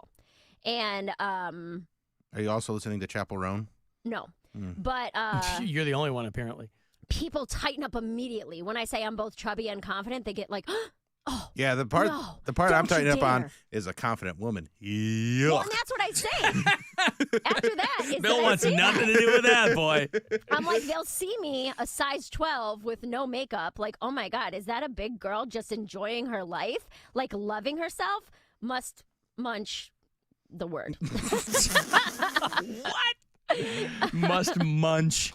Pee. Uh-huh, sure. Okay, is there also a part that of you that maybe is misinterpreting someone just being nice to you the way men misinterpret, like if a woman's nice to him, like she was hitting on me? No. You've never been hit on by a lesbian. There is no I misinterpret- absolutely have been hit on by a lesbian. It was when Bill was clean shaven. Yeah. Being hit on by a lesbian, they're the most direct group of people I've ever met. There Yeah, is you no... think bowl cut Bill wasn't getting hit on by a lesbian? They're like, hey, want to come home and sit on my face? Right. They do that now, don't they? What? Call themselves lesbos. They are very, very direct group of people. Like, they make it extremely clear that I am interested in you as a sexual Yeah, person. why, if you will, beat around the bush? Right. But yeah, that's what sparked Because that there's going to be whole- one. There's going to be one, yeah. That's what sparked that whole post, is that I was just like, this is infuriating. Like, Well, stop. I zeroed in on the voice because I love the Well, voice. yeah, because what's actually happening is that this body positivity group is attaching negativity to my body by Yeah. saying, by having to feel like you have to reiterate, oh no, you're not chubby, you're not chubby. I'm like, I'm not the one who said it was bad. You acting like that is saying that it's bad. There's a lot of projection in that movement, seemingly. So much projection. Yeah. Drives me insane, dude. But whatever. Hey, Dave. Hey, Chris. Yes. What's up? Oh, hey, Alan. How we doing? Good. Hey, just wanted to say Mary's totally right. A dog can totally catch a pigeon. I caught a seagull up in Cleveland about 3 weeks ago after the Guardians game. You caught a what? Seagull. A seagull. What kind of dog? No, me, myself. He caught a seagull, so he's So saying a I- dog could catch a pigeon. He caught a seagull. Easily. Why did you catch a seagull? I was drunk at the time, and it seemed like a good idea. All right, so a What'd you drunk do with dog it? could do maybe the same thing. Exactly. You got it. There was a story last week about this guy who got in trouble because he was on vacation or something, and a seagull came down and tried to grab his daughter's food, and he decapitated the seagull. Jeez. And I'm like, well, we didn't. I didn't do all that. Yeah. He was at the Jersey Shore. Thank you, Dave. He was at the Jersey Shore, and listen, anybody who has food outside and you're near the water, you're going to have seagulls. You're going to be beset on all sides by seagulls, and he decapitated a seagull because he like threw one bird at another or something.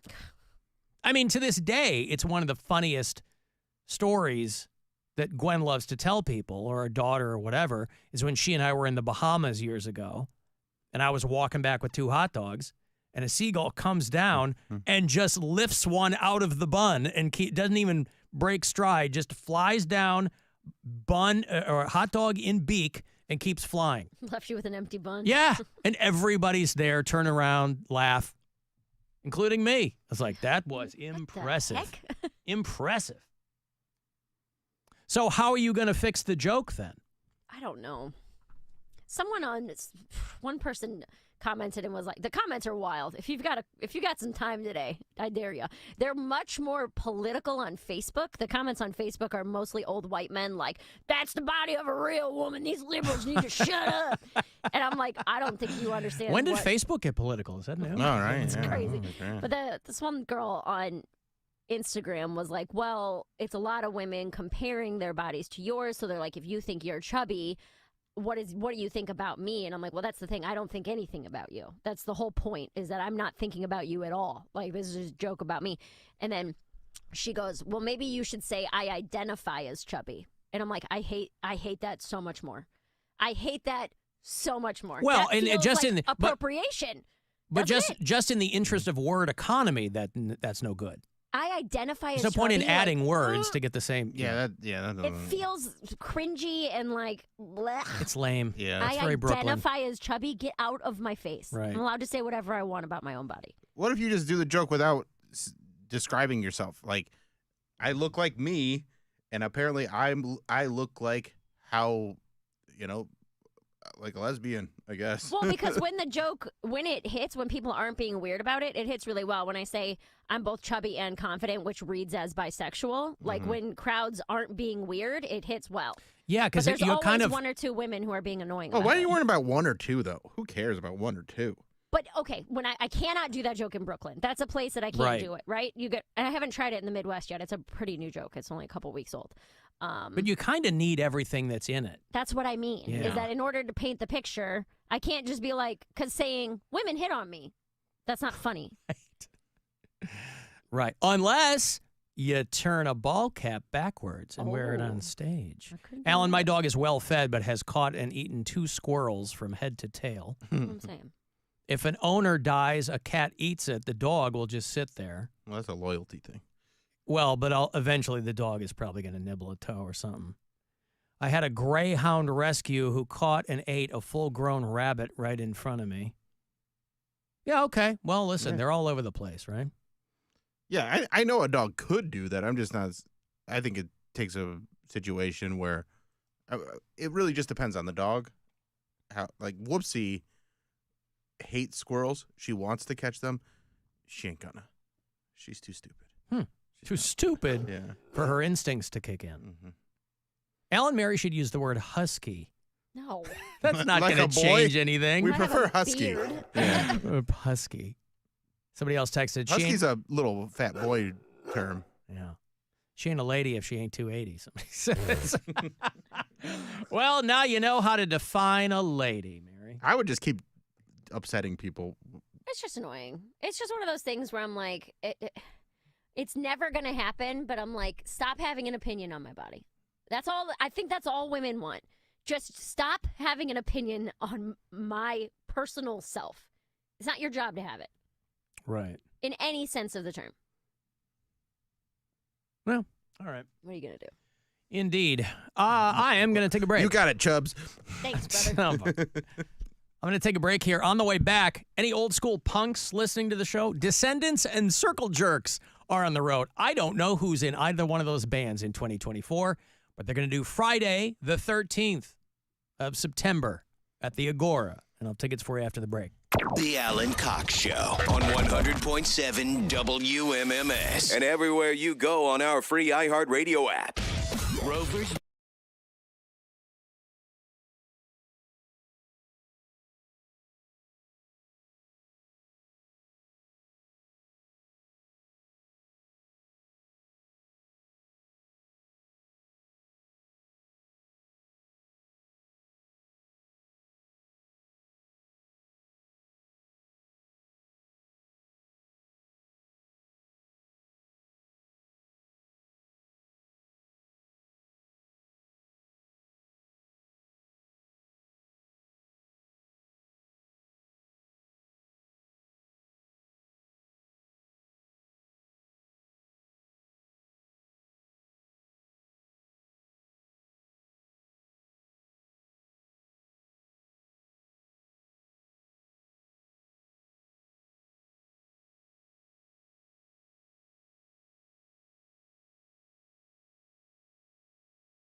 Buzzard. The home of the buzzard. Buzzard.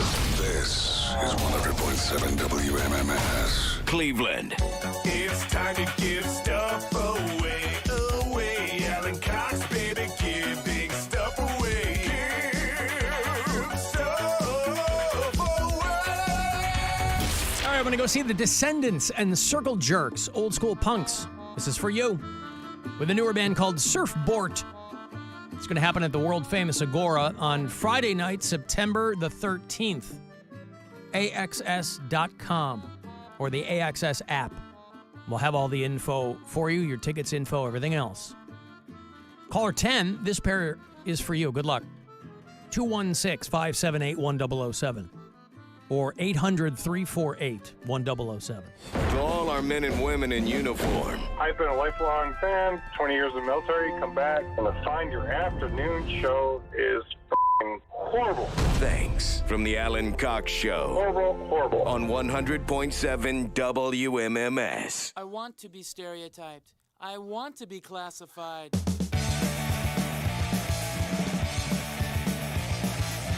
I want to be stereotyped. I want to be classified. I want to be alone. I want to suburban home, suburban home, suburban home, suburban home. Might be the original guys. I don't know. Might be Milo and Bill and Little Suburban Home off of Milo Goes to College. But I will have those for you tomorrow and Wednesday. Hey, Kara. Hi. Hi, what's going on, Kara? Hello? Yes. Well, two different things. One, I kind of grew up, my brother's best friends were Integrities, so I grew up with, like, circle jerks and everything. But I was on hold to make a comment about the homeless people. Mm-hmm. Hold on. I was on hold to make a comment about the homeless people. You Yeah. do know, I just want to make comment that you do know that medications change people's taste and smell. So for someone to make a statement so erroneous is that they're picky, we want certain people that are homeless to be on medications. And if that should, in fact, change, if that so happens to change their smell or taste, can you really bother them from being picky when you want them more on medications rather than there's a lot of mental illness between veterans. I'm a veteran, so I know how many veterans are on the streets because of what they saw in Vietnam and whatnot, and they just couldn't cope and there weren't services. So now they're on medication, let's say, and they're making it. Do we really want to critique what their taste Kara, preferences are? I'll take your word for it, but that doesn't make them not picky. No, but what I'm saying is, though, I think is as long as they're in a situation where they are seeking, if they're in a homeless shelter or they're going to a place where they're eating, then that's a great step rather than being on the street. So if Nobody's going to argue with that. Can eat, thank you. And but you're bringing up How could I? Kara, you were bringing up an argument tickets? that nobody was making. Well, they were like, how can homeless people be picky? Well, they absolutely can, especially if they're on certain medications. That's all I said. Nothing I said was inaccurate. Oh, I missed that. And then I heard circle jerks. So I'm like, wait, how can I be on hold when I want to get these tickets? So it was very conflicting. Yeah. Well, I'll have them tomorrow and Wednesday, Kara. No. Kara, are you on medication? I'm like Black Flag. I grew up with this stuff. Like I am total circle jerk. Yeah. How old are you, Kara? Can I change my name and then say my age? 45. I don't know who you are, so you can say 45. Okay, well, I'm 50. Okay, I'm 45. There you go. I'm 53. Yeah. I'm a few years older than you, so I came up with those exact same bands. Are you on medication? Awesome. Love it. No, I tried. I watch all the commercials. I have everything. And they're like, nope, you're just fun crazy. And I'm like, what is fun crazy? They're like, well, we actually deal with like schizophrenics and this and that. I'm like, but I see the commercials. I fit the bill. They're like, no. Well, Kara, You're everybody's just everybody's entertaining. I on was like, great. everybody's on something these days, so it seems strange that you can't get on something. I wish. Yeah. Well, I know, right? Anyway, I guess I'm just fun. And they're like, yeah, no, you don't fit the bill. My diagnosis is different. Fun. Listen, a glass half full. Kara goes, I guess I'm just fun, which is the vibe I'm getting off you in huge crashing waves. So, okay, thank you, Kara. Well, hey, that's not nice. What's not nice? We're not here to be nice. Because it's almost like you're like, wait, are you on any medication? Well, I wanted to know. I wanted to know. I wanted because energetic and fun. I stare you at the called me computer talking 90 about hours during the week. I'm getting that vibe. Kara, you called me talking about medication. People, and I just wanted to defend them. Done. Thank you. You'll get a lot of text messages saying people, yeah, even their grandparents don't have taste or whatnot. So can they be picky? Of course they can. Got it. Thank you, Kara. Pick her with Yeah. her calls. Bye. There's Kara. I don't know what the hell's going on there, but okay. She's fun. That's the takeaway that we can all agree with there. Thank you, Kara. I don't know what she was going on about, but okay. She was saying you shouldn't call homeless people picky. Right, even though she basically made my point for me. She said if they're picky, it's because they're on medication that might change their palate. Right. But doesn't make exactly what I said. Doesn't make them not picky. Thank you, Kara. If you listen to us on the iHeartRadio app, you can leave us messages there. A little red talkback button there for you. I know we talk this to death, but manifesting works by having this idea come into your head of... Oh, boy. You want to hear more manifesting? Let's do it. Let's go. It's your show, Alan. I know we talk this to death, but manifesting works by having this idea come into your head of something that you want or need. And as that thought materializes, it's already on the timeline. It's just a matter of when you are able to receive it. So every decision, thought, action you do is getting you closer to that goal. And when Bill talks about like the collective working for the better, that's called collective consciousness. Collective consciousness has also been proven when a group of people in a region are all subconsciously or consciously on the same wavelength. So even before 9/11, scientists realized that telecommunications spiked before 9/11. People were trying to get more in touch with each other at a higher rate than they ever were before, just before 9/11. So when we all work together, that collective consciousness is... All right. Gee, hard to believe she got cut off. Okay. Well, that's all nonsense, but I'm not quite sure what she's trying to get at, but okay. You say that a lot, too. You seem confused. About all what? The time. I mean, that's 2 calls in a row that you're like, I don't know what's going on. I don't know what they're talking about. It seemed pretty straightforward. Kara called to... That was straightforward? Kara called to make an argument that no one was making, and then this girl goes, scientists have proved nothing. Collective consciousness, by the way, has nothing to do with your brain energy when you're around other people. Collective consciousness is just how societies kind of start. It's just a shared set of values. There's nothing mystical about it. It's certainly not proven. And we barely understand how the brain works, let alone saying, oh, manifesting is when a bunch of people are around each other and then they predict 9/11. I don't know what she's talking about. You're completely conflating it. Those were 2 different points she was making. She was saying manifesting is just you keep it in your mind and you make active choices to go toward whatever that No, she goal goes, is. scientists proved. No, they didn't. It's not science. It's pseudoscience. It was a separate... She wasn't connecting the two. She was saying collective consciousness. I don't know what Bill was saying that would lead to... That doesn't sound like anything Bill would ever say. I'm an advocate for the greater good. He was talking about collective action. She took that as like collective consciousness is when a lot of people are in the same area and then they manifest the reality. It's like, no, that's not, It's also called Folie à Deux, by the way. Honestly, if anything, I was probably talking about collective soul. What's that? Folie à Deux is a Fall Out Boy album. Yeah, I know. But it's a shared psychosis is what that syndrome is. So call it what you want, but what did you say, Bill? I said, if anything, I was probably talking about collective soul. Yeah! The pride of Atlanta, Georgia. All right.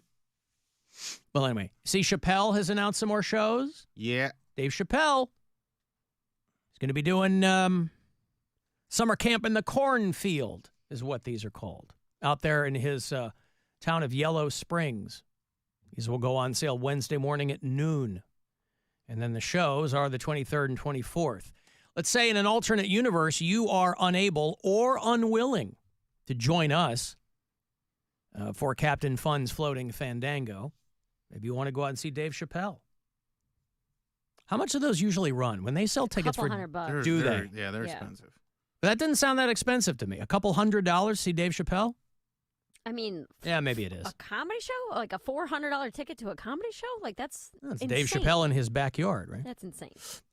Near his All right. backyard. Near his back. The Yeah. Wirrig Pavilion. I thought he was good. I did it once during COVID. It was fun, but Yeah. like I don't want to do it again. No? Not in that setting. I'd rather see him in a like. I thought you were done with Dave Chappelle. Well, I am pretty much done. But like, even if I was going to see anybody, I'd rather see them in a theater than there. And he keeps a lid on who, like, his guests are going to be, right? Yeah, he usually doesn't say anything. You're over on why? The trans stuff? It just that last special was just so boring. Oh, I see. Well, It's not anyway. even- like the trans stuff is like whatever. Like I'm not gonna change his mind. He's not gonna change my mind on that stuff. Right. But that special was just like Wasn't for you. But it should have been. It should have I'm been a for fan. everyone. I'm a Uh-huh. fan. Yeah, but people, I mean, change and evolve or don't. And that's your fandom I can had a change very and evolve or don't. high opinion of him, and there's other people that I find funnier now. So does it make him less funny? I mean, it doesn't Yes, change by the amount of laughing that I did. But I mean, it wasn't as- doesn't. Okay, so Less funny too, Bill. yeah. Currently, yeah. Yeah, that special was not great. Well, it definitely, at the very least, felt like he was ticking a box for what he owed Netflix. You know, when these guys sign these massive deals with Netflix, and then they go, "You owe us 3 specials," which I thought he had already done. I thought he had already fulfilled his. I think he signed situation. like re-upped with them. Oh yeah, some other ones, yeah. They go, "Hey, we'd like to give you another $40 million." I He goes, guess. "All right, I guess. fine. What do I have to do? Let's go out there and talk to people." All right, I'll do it. All right, well, good. Yes, homeless people. Thank you, Kara. Homeless people out there. Although I didn't want to go down some wild road with her, but I think the people that we're talking about are the people who were right out here, sitting on Euclid Avenue, in a sleeping bag. You know, those people don't look like they've got prescriptions in their grip. They could probably certainly use them, but not talking about those people. I think she was leaning more toward people who might find themselves in a Unfortunate situation. well, I took it more like people who might be in a shelter or something, or people who, I don't know. I get the big picture of what she was trying to say. But boy, when they said that James Donald Bowman was a drag on the Republican ticket, boy, they meant it literally. There's photos of J.D. Vance in drag at Yale, which is like the most. It's the most predictable thing ever. Is he in drag or is he just in a costume? I think it's Halloween. He's probably dressed up as a girl. Well, he's not doing drag. It looks like he's playing beer pong. But to the general public, that's all it requires. To the people that he is trying to get to make him and Donald Trump back, in the White House, that's what those people are going to call it. Yes, it's him in a skirt and a blouse and a wig.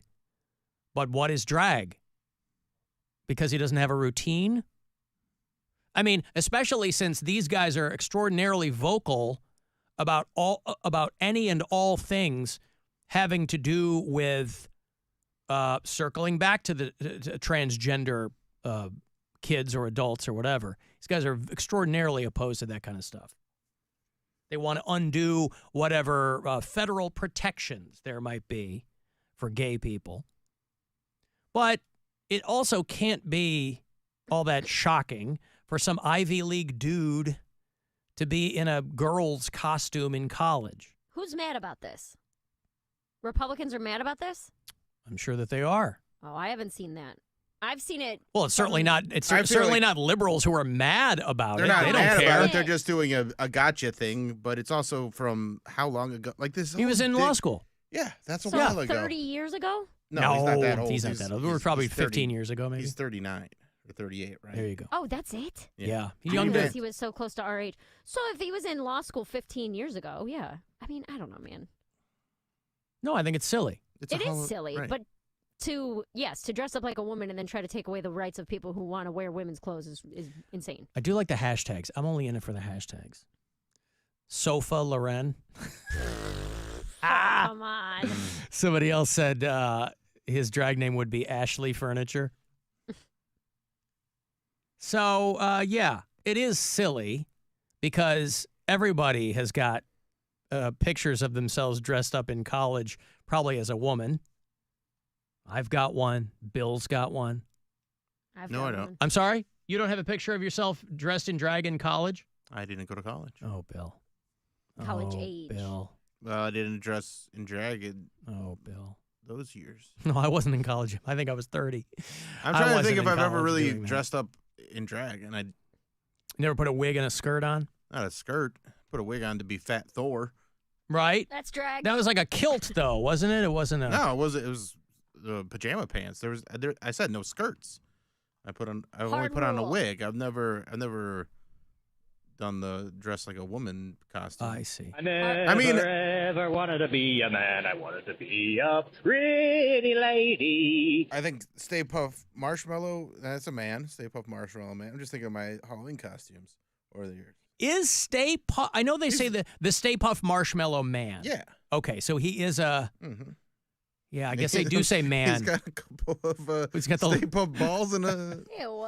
No, he's got like the sailor outfit Yeah, on. yeah. So like, yeah, okay. I was thinking he was like a boy, like an overgrown boy, but it's the Stay He's a Puft man. Marshmallow Man, Yeah. right? Not Stay Puft Marshmallow Boy. That was a good costume. Yeah. Well, Halloween 2024 is right around the corner. Be Mary's first Halloween in New York City. I am curious to see how it goes. I mean, I'm assuming it'll be the same, like door to door with kids, right? I mean, I live in my neighborhood is mostly families, so I can't imagine that they wouldn't be out trick or treating. What will your costume be? I don't even know what day of the week it is. Dress as a Euro I could do that. in your neighborhood. It's a Thursday night. Halloween this Yeah. year. Yeah, but I also wonder if people are like crazy nervous here of people poisoning candy and stuff. Or if you just assume, because there's so many people, some of them have to be crazy, right? I guess. I mean, it's not like kids in huge cities don't go trick-or-treating. Right. Well, that's what I'm saying I'm curious about. Because my parents in our small town were like, nobody did think that God might have a needle in it, you know? And I can't imagine that here with so many more people, just the percentage of a chance for someone to do some crazy stuff like that. Yeah. But yeah. Well, that's why it helps when you just do it in your neighborhood, and theoretically you might know more people than kind of going out in the middle of nowhere and doing it. Yeah, or I'm wondering too if they do it at like the school or something. You know what I Mhm. mean? But I do know what you mean. we'll see how Or it do I'm goes. familiar a with parking schools. lot one, the You heard trunk of or schools? treats. What parking lot? They do it like in a parking lot where they do the trunk or treat. Where you just open the trunk of your car and you have like the bowl set up in your trunk. Oh, I don't know that. You've never heard of that? Uh-uh. Trunk or treat? Uh-uh. Yeah. Nope. All right. Easier to shove the kid in than at the end of the night. You want Exactly. to take off with one? Clear good away. Yeah. All right, I'm going to take a break. I will have Guardians tickets for you. Want to get yourself to a ball game in the waning days of the season. We will get that set up. Guardians are going to play the Pittsburgh Pirates on the 30th of this month. It's a Friday night. 4-pack of tickets for you to see them go head-to-head at Progressive Field. Otherwise, want to send me a text, 35192. You can watch live at AlanCoxShow.com. It's the Alan Cox Show. Everywhere on our free iHeartRadio app or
It's history repeating itself. There's nothing dangerous about what you're doing. They're just dreams. Dream Sequence is a new horror thriller from Blumhouse Television, iHeartRadio, and Realm. Listen to Dream Sequence on America's #1 podcast network, iHeart. Open your free iHeart app and search Dream Sequence. It's time to give stuff away. Alan Cox gives stuff away. All right, I'm going to go see your Cleveland Guardians the 30th of this month. That is a Friday night game at Progressive Field when the Pittsburgh Pirates are in town. I got you a 4-pack of tickets here, 7:10 start. Tickets, info, everything else. You should have that MLB Ballpark app on your phone. The duration of the season makes things a lot easier. Guardians Buccos on the 30th at Progressive Field. You and 3 pals. 4 tickets for caller 10. Good luck. 216-578-1007 or 800-348-1007. Have you ever been impregnated with excitement? Well, it looks like you're showing. Welcome back to your new daddy, Alan Cox. On WMMS. Well, they got an all-star lineup for the next couple of nights over there at Progressive Field. The Guardians are hosting the Cubs. Tomorrow is MGK Day. So they got him out there. And they got Jerry Cantrell of Alice in Chains singing the national anthem tonight. Oh, nice. Of course, Jerry Cantrell is on a solo run right now, but he is on the show tomorrow night. Bush is the headliner. It's Jerry Cantrell and Candlebox at Jacobs Pavilion tomorrow night. So the national anthem tonight at the game, Jerry Cantrell. Susan Tedeschi is going to sing God Bless America, if you're familiar with the Tedeschi Trucks Band. That's her and her husband, Derek Trucks, who have been doing their thing for a long, long time. Jerry Cantrell will also throw out the ceremonial first pitch tonight. We'll roll out around 6:30. A few minutes later is when we'll get to game time. Guardians-Cubs, 6:40 tonight. Out of best and on the iHeartRadio app. They're also going to have the Guardians Youth Summer Camp Parade for people who are into that. You might be one of those people. You might be somebody who's so partial to youth summer camps, you don't have to tell me why, that you go, hey, man, I don't care about any of that other stuff. I love a parade. That might be you. But yeah, for MGK night, tomorrow night, they're handing out a lot of that Machine Gun Kelly coffee. Think about that. You go to a ball game, I don't know if you associate it with coffee. You associate it with peanuts, popcorn. Cracker Jack. Do they still serve? Can you still get Cracker Jack? I think so. At a ball game, can you? Yeah. A box of Cracker Jack? Yeah. I wasn't even aware if that was still being made. Is a ballpark the only place you can get Cracker Jack, or can I go to the Giant Eagle and get a box of Cracker Jack? Yeah, and it's great to have because it's shelf stable. Right. After having to throw everything out. After too long, it just all comes out in one big clump anyway. You're sitting there eating a brick. Same with raisins, and people still eat those. Yeah. Yeah. So that's tomorrow night, MGK night at the Cubs-Guardians game. Gates at 5:30 for this series. A lot of people talking about what's going to happen with Browns Stadium. Justin Bibb, the mayor of Cleveland, today's the day. It's the deadline for the Haslams to respond to the offer that Bibb put on the table for the stadium renovation here on the lakefront. He has there's $461 million in city money on the table to renovate Brown Stadium on the lakefront. The city council or county council has said that they don't want to commit any county resources to a stadium out there in Brook Park. That makes the thing far from dead. But, whether it's a renovation or a wholesale brand new structure, they wanted a lot of that money to come from us. And the city makes a lot of money from the stadium being right where it is. So Cuyahoga County officials are like, hey, it would be great You guys could just stay where you are, and we'll keep making money. Let's do that. Let's fix up. I mean, it wasn't that long ago that they fixed the damn thing up last time, right? I mean, how long ago that they did renovations on Brown Stadium the last time? The last thing I heard of was when they put in that new scoreboard. But we're It still was paying like for those. Millions and millions of dollars on a new scoreboard. Yeah. That was in a weird shape. Yeah. A weird shape. Yeah. A circle? No, it's like a trapezoid. It's like the shape of the state of Tennessee. Oh, it is now or it was before? It is now. Ah. That's Jimmy Haslam. Uh-huh. He's from Tennessee. Oh, it was by design, or oh, I thought really. That was his homage to his home state, is the jumbotron. I guess. Wow. All right. Well, okay. Then maybe maybe that's a sticking point. Any chance that's a sticking point with them? I mean, why wouldn't you just make a jumbotron? You know, most of them are in the shape of Kansas. He's not from there, though, so I guess Tennessee makes the most sense. But I don't know. I think it's fair to say that a lot of people are on pins and needles over this Brown Stadium situation.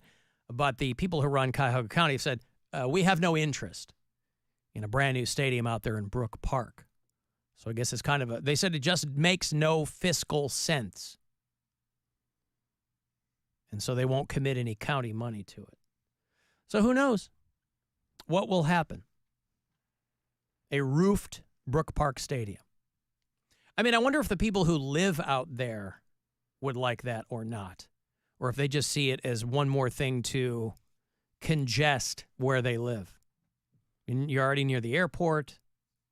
Dude, my sister lives in Brook Park. You're not congested by airport. Oh, I don't know. I don't know. Our airport, I'm telling you, man, it doesn't do anything. No, but what I'm saying is... It's not making a difference. No.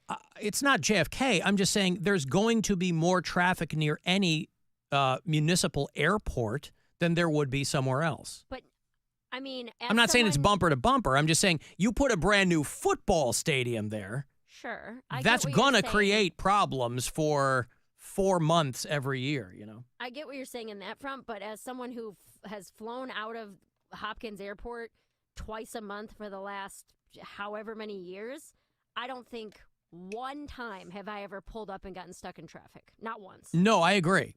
You can park and be on the plane within 30 minutes. Like I for real. Like if my flight boards, let's say my flight boards at noon, I will leave my house at 11 and have absolutely no problem getting through security, getting there, and being on that plane by 12 o'clock. Yeah, but you're smart. You got that TSA pre-check, don't you? I have pre-check and clear. I just renewed mine. Is, Why do you have both? Because some places don't have airports Oh, really? don't have each of them. Right. Oh, I thought everybody basically had both now. No. Oh, okay. Even like Terminal B of LaGuardia doesn't have clear. Really? The new terminal does. Terminal C does. So that way you're covered either way. Right. That way, no matter what airport I go to, I'm in a faster line. But yeah, the Hopkins is not creating a ton of. I mean, maybe on like a holiday weekend, it might be a little bit backed up. But I've never once driven past and there been like a line of 500 cars waiting to get through Hopkins. Yeah. I've never seen anything like that.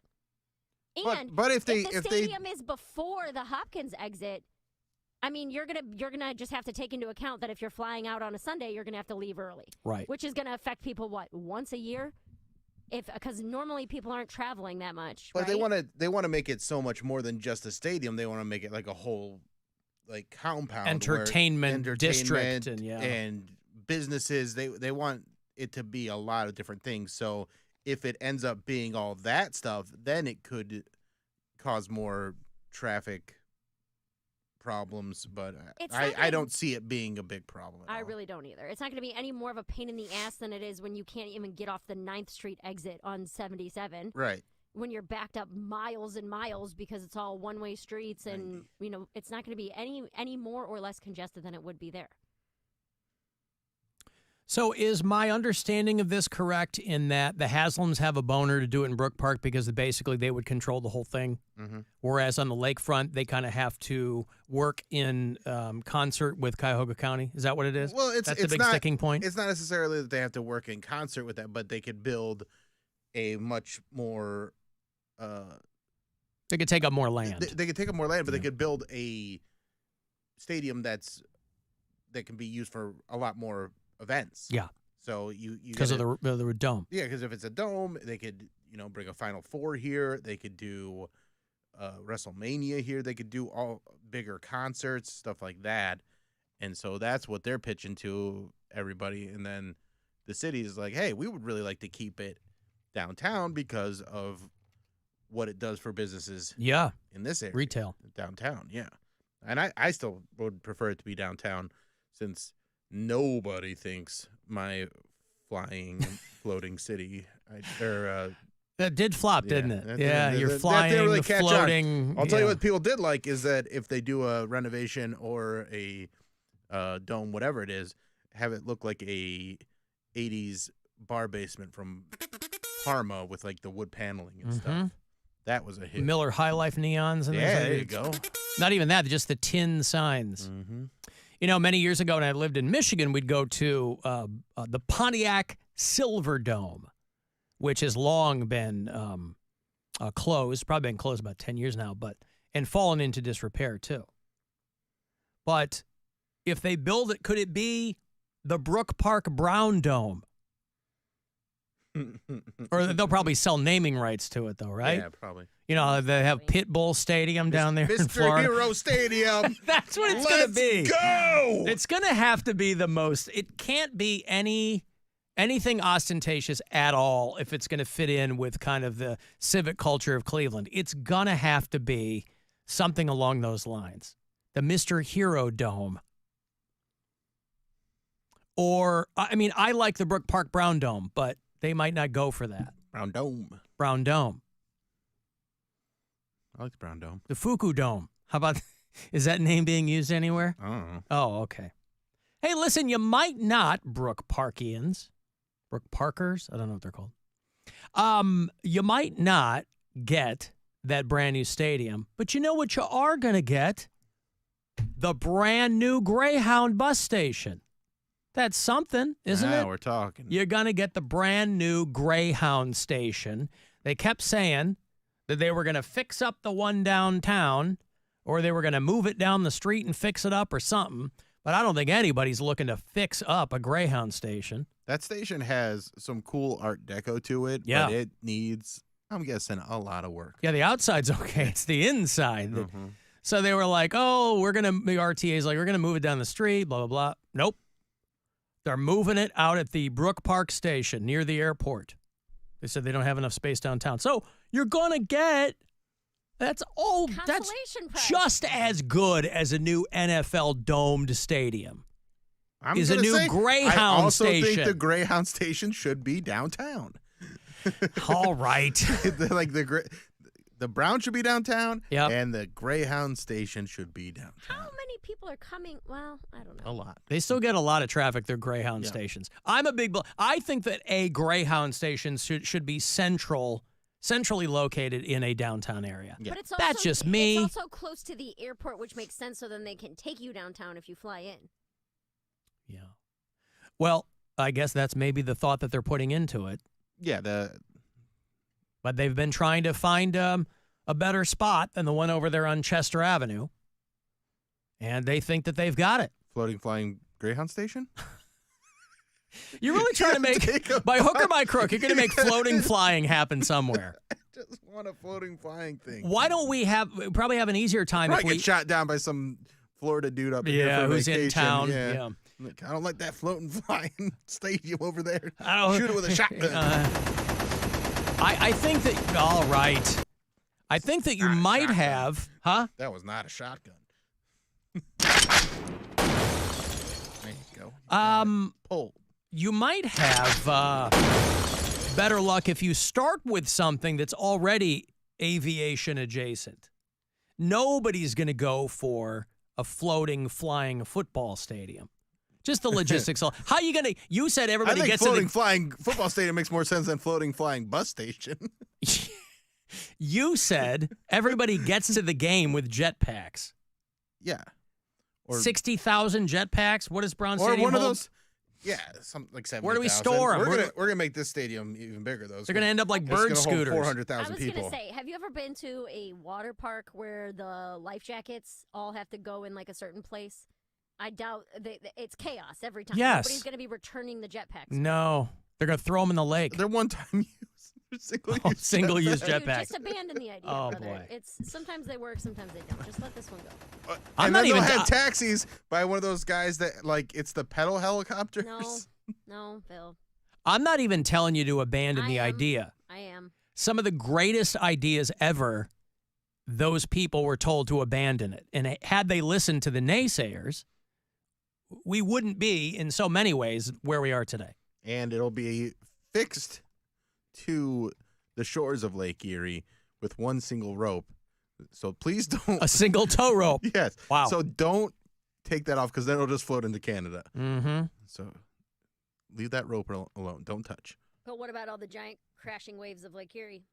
Well, it's Those are the above. lapping Yeah. Yeah. No, according to Bill, they're giant crashing. He ocean misspoke. waves. No. They're giant crashing waves, but what are they going to affect? The rope. The rope is on, like, not like the shore, but like the, where the stadium is. It's on concrete. Imagine if Benjamin. It's on a dock. Imagine if Benjamin Franklin had listened to all the naysayers when he invented electricity. When they said, hey, we don't even know what this is. And he goes, I've got an amazing invention. It's called electricity. And someday it'll be in everyone's house. And they said, yeah, Except for 5 days in August of 2024. But for 5 years, she was so nice. Lord, she was lovey-dovey. No, Benjamin Franklin, of course, didn't invent electricity, but he just caught it. He caught it with a kite. And a key. And a key. And he put it in an envelope, and he mailed it to Thomas Edison. You could also have rope ladders for people that don't want to You're do that. really thinking this through. I hate it. It's going to go nowhere. I like people to think through their ideas. Mary, on the other hand, actively hates it. I'm allowed to say that. I know. Why? Because I have American rights. Not for long. She's anti-science is what she's trying to tell you. Science is a liar sometimes. And, she's trying to make that joke work. I'm an American. She is an American. And do whatever I want. Ooh, so scared, chubby wubby. Yes. Amen. So anyway, I don't know that there will ever be a floating, flying stadium. Well, I shouldn't say that. Ever? Of course. Yes. After we're all long gone, that will probably be the done. norm. Yeah. Now, some people are texting me suggesting the Misney Dome. Okay, now we got things going. I was going to say. I'm using the flying floating stadium. It's a wish. It's not going to happen. We know that. What about the Mr. But the Hero Misney- Waffle Doodle Dome? How about that? Yeah. Waffle Doodle this, Waffle Doodle that, Waffle Doodle Dome. Skinny Wiener King Stadium, somebody else suggested. So I'd just like it to be downtown, I know that our own Timothy Misney Esquire is so prolific in this area and his legal skills unparalleled. It would take a lot of capital to get the naming rights. I don't know what that would entail. If I'm going to be sad in Brook Park, I want it to be because of a strip club experience, not the Browns. Okay. There's hundreds of people who are sad in Brook Park because of the Browns every single Sunday. Mary, did you hear? We just went over about your jokes being about you. And then I said, if I want to be. You don't even support the Browns, remember? But I'm telling you that. So this is a way to but bring I'm- him back. I'm not talking about the Browns. I'm talking about. You are. You I'm just talking said if about I'm going to be sad about the Browns, Browns in Brook Park. in Brook Park. It's because. No, I said if I'm going to be sad in Brook Park, I want it to be because of a strip club experience. Not the Browns was the Not the second Browns, sentence. right. So you aren't going to be sad in Brook Park. Well, because in of the this Browns scenario. ever, because you're not a fan of the Browns, remember? No, stupid. In this scenario, it's a future where they got my love back. Oh, I didn't realize. Which has not happened yet? This is an alternate No. universe, Mary. Okay. They're flirting with me, but no. You're just so annoying. What about somebody else? Here's an idea that might take some doing. We have all these. It's not going to be better than Mr. Hero Waffle Doodle Stadium. Well, I'm not saying that. Waffle Doodle Dome. Waffle Doodle Dome. We have Waffle Doodle Dome. We have the WDD. Waffle Doodle Dome. Yeah. Live the Cleveland Browns, the Waffle Doodle Dome. We have all these tall buildings. What if if they renovate the lakefront, Brown Stadium? This tall building. Huh? We have like 4 tall buildings. Well, whatever. Yeah. Taller than Yeah. that. They zip line people into the stadium, or they construct a system of pulleys and levers that can get people into trebuchet. Yeah. You can get people into the stadium that Not way. a catapult. No. Trebuchet. Well, there's a lot to consider, but I don't know if there's been any update. I don't know if the Haslams have said thanks but no thanks to Justin Bibb, but the Cuyahoga County executives have said that they have no interest. They have rejected out of hand. Have they heard the Waffle Doodle Dome pitch? Because I feel Let's like get this over to them toot sweet. That's going to help. And see if that moves the needle. I don't care where that is. I just want that to be a real thing. I mean, there's got to be. Didn't they just build a soccer stadium or something? Or like for women's soccer in Cleveland? Call that the Waffle Doodle Dome. Get on it. Somebody get on it. Is it a dome? Put a dome on it. It's shaped like a giant waffle. Get a dome on it. No, see, that's the hook. It doesn't have a dome. It's still called Waffle Doodle Dome. All right. One of them tricky things, like the way that Rocket Mortgage Field House is a field house, even though there's no field. And no rockets in it. Thank you very much. None rockets. 0 rockets. And I don't think you can get a mortgage while you're in there. You have. Oh, I bet you can. I bet you can. Maybe you can, millionaire. I walked into the locker room and said, I'm trying to get a mortgage. Hi, hello. Hi. I'd like to speak with a lender. Yup. Talk to one of them dump trucks. Ooh. About getting me a mortgage. All right, I'm going to take a break. Oh, I want to go see Newfound Glory. I'll have those tickets for you later on. You want to send a text 35192. You can watch live if you want at AlanCoxShow.com. It's the Alan Cox Show on 100.7 WMMS.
There we go. 35192. Want to send me a text. You're watching live at alancoxshow.com. You can thank Hildern Vesquales. Nailed it. Also, if you missed me on Saturday, I was out at the Circle K on the east side in East Lake from 11A to 1P, handing out tickets for Captain Fun's Floating Fandango. I'm only doing 2 ticket stops, so if you weren't able to get out there this past Saturday, you can get out there this coming Saturday. I mean, different Circle K. West side. Be at Fairview Park from 11 to 1 as well. And so the opportunities for you to join us on the Good Time 3 on the 24th are still there, but they are waning. You can go to WMMS.com, try to win tickets there. I will have another pair for you tomorrow and Wednesday. But this Saturday, Circle K in Fairview Park on Lorraine Road. It'll be 11A to 1P. And then we go out on the 24th. All 3 of us will be there. It's going to be awesome. So fun. All brought to you by Circle K. Feel free to comment on any of our bodies. Yeah, I guess so. I mean, that's something I'd encourage willy-nilly. But, yeah, but if you don't have that Circle K Inner Circle app, you should have it on there. It's on my phone because we're going to have extra special things for people who have that. And it's going to be a lot of fun. So just be listening for any and all opportunities to grab tickets because that's how you'll have to do it. I mentioned last week the Hawktua girl. Oh, she's delightful. Her what is it? Monda Greens? Oh, yeah, on Bill Maher's podcast. Yeah. So our buddy Bill Maher has a podcast called Club buddy. Random. My buddy Bill Maher. Yeah, I don't like Bill has Bill Maher stinks. He and I go way back. Okay. But he has a podcast, and he had Haley Welch on there, and she's very young, and he's not. And so he was asking her about, like, does she like rap and hip hop and all that? And I have to think she's joking, but I think it's great, and I will never hear the song the same way again. He was asking her about rap and what she listens to, if anything. I like old rap, though. I don't listen to much new rap. What's old to you, old rap? To me, it's Let's like see. Jay-Z and Tupac. You've heard of Jay-Z. Yeah, and Tupac. I've heard of both of them. I just don't listen to them like that. Yeah. It has that one song Jay-Z's in. It's like, concrete jungle, wet dream, tomato. You know, about New York.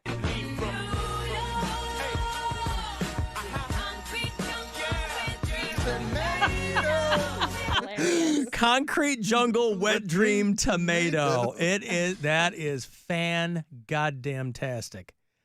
Oh. Again, I figure she's joking, but she might not be. She said that with a lot of confidence. Like, this is how I know this song. She's so earnest in all of her comments from the jump. It was her earnestness that made her go viral. Concrete jungle, wet dream, tomato. Perfect. And the next time Alicia Keys goes out, I don't think she's currently on tour. That's how she should sing it. Just as kind of a tip of the cap to Haley Welch. But you don't like Bill Maher? No. I liked when Bill Burr was talking to him. That was funny. Oh, it was great. He was ripping him apart. Well, they were kind of go back and forth. Yeah, I mean, it wasn't really there wasn't much back. You don't think so? No. Oh. I thought it was. Bill Maher is very smug. I don't like this. Yeah, but he knows that. I mean, know, but it's annoying. Really? Yeah. Huh. Ugh. Well, he's a smart dude. Is he? Yeah, of He's course smug. he is. That's why he's smug. No, it's gross. I hate it. Oh, well. He's getting a little crotchety, but he's almost 70 years old. Luckily, I never hang out with anybody that's smug. Mary, your thoughts? Good for you, Bill. If you listen on iHeartRadio, tell me where you do it. If it's from out of state, I'd like to know where you're listening. And by the way, I'd also like to know, and again, you're never obligated to do this, but people will update me when they move, and I always appreciate that. But I would really like to know if you used to listen on the app, but you gave up. Right? I want to hear from the quitters, too. Because who could blame you? Scott listens in York, Maine. Travis is in Wixom, Michigan. Adam listens in Greeley, Colorado. Tiffany's in Harrisburg, Pennsylvania. And Derek listens in Houston, Mississippi. You leave messages for us, too. Hey, Alan, I'm catching up on episodes. I just heard about you, running over that animal. And I had a story. I was riding my e-bike, and I'm just cruising along on the trail. 2 chipmunks run out. One was very small. One stopped, like it knew better. The smaller one ran out, and I tried to stop, but I ended up crushing it. And it scarred me pretty bad, but what was worse was the older one was screaming, and that really stuck with me. It was pretty bad. He was screaming for his chipmunk buddy. He hits one, the other one just stands there. He's referring to when I was making a trip up north a couple of weeks ago, and something ran out in front of me. I was on the highway, and I ran right over it, unable to stop. It was screaming at me, too. Alan! Al! Alan! I don't think you can hear me, you know. No. Alan! Alan! Alan! Alan! Alan! Al! Alan! Alan! Alan! Alan! Alan! I couldn't hear him, sadly. But, of course, you ask yourself, well, how did you get that audio then? Don't worry about it. You let me figure that out. It's none of your concern. But, yeah, running stuff over. I remember a guy telling a story many, many years ago about a Chihuahua that had gotten loose and was running through some traffic in one of the suburbs when I was a kid. I remember them reporting it on the radio when my dad was taking me to school. And this guy was telling the story about how this little Chihuahua had gotten loose in traffic and had made its way. It had been able to weave its way through the traffic, but it got across the street, and there were people trying to go get this animal. But it made the terrible decision, finally, maybe to take a rest or something. It stopped in the middle of the adjacent Chicago Northwestern train tracks that ran parallel to this downtown street. And it ended up being directly in the path of a commuter train that turned out to be an express. It wasn't a local. It didn't stop in that town. So after all of that effort in weaving in and out of these cars, Cadillacs and Mercedes, the very affluent community, it landed and stopped for whatever reason on the train tracks, and the train hit it.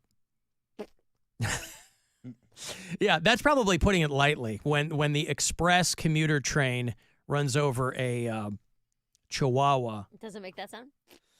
I have to envision it was probably vaporized, let alone, smooshed. Sploot. Yeah, sploot. It probably did make a splooting noise.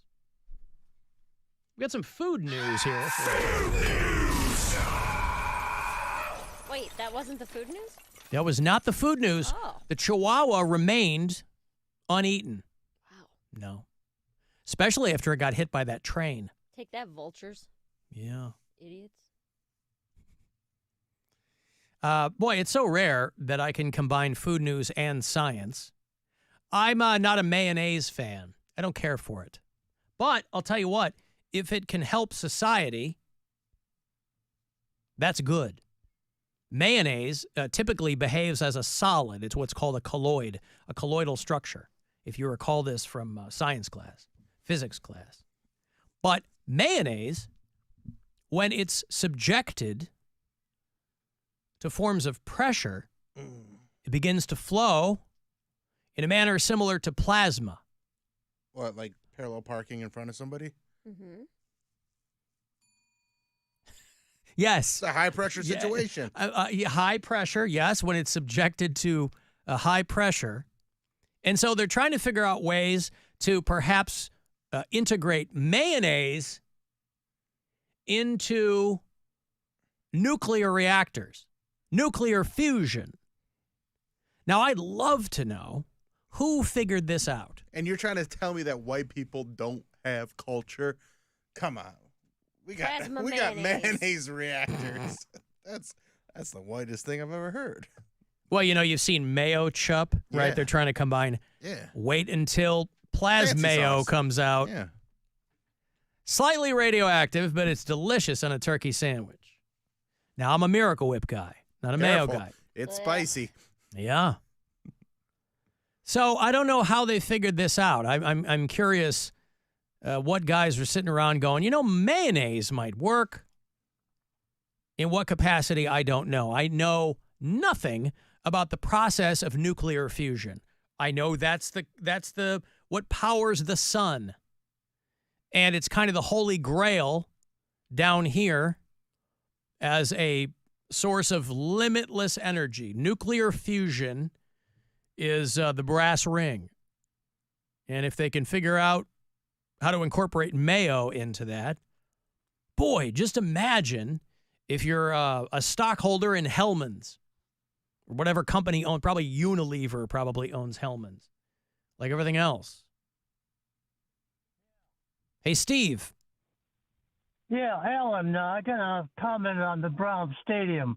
The number one thing they should keep in mind is no more taxpayer subsidies for billionaires and millionaires, just to make them a little bit richer out of our pockets.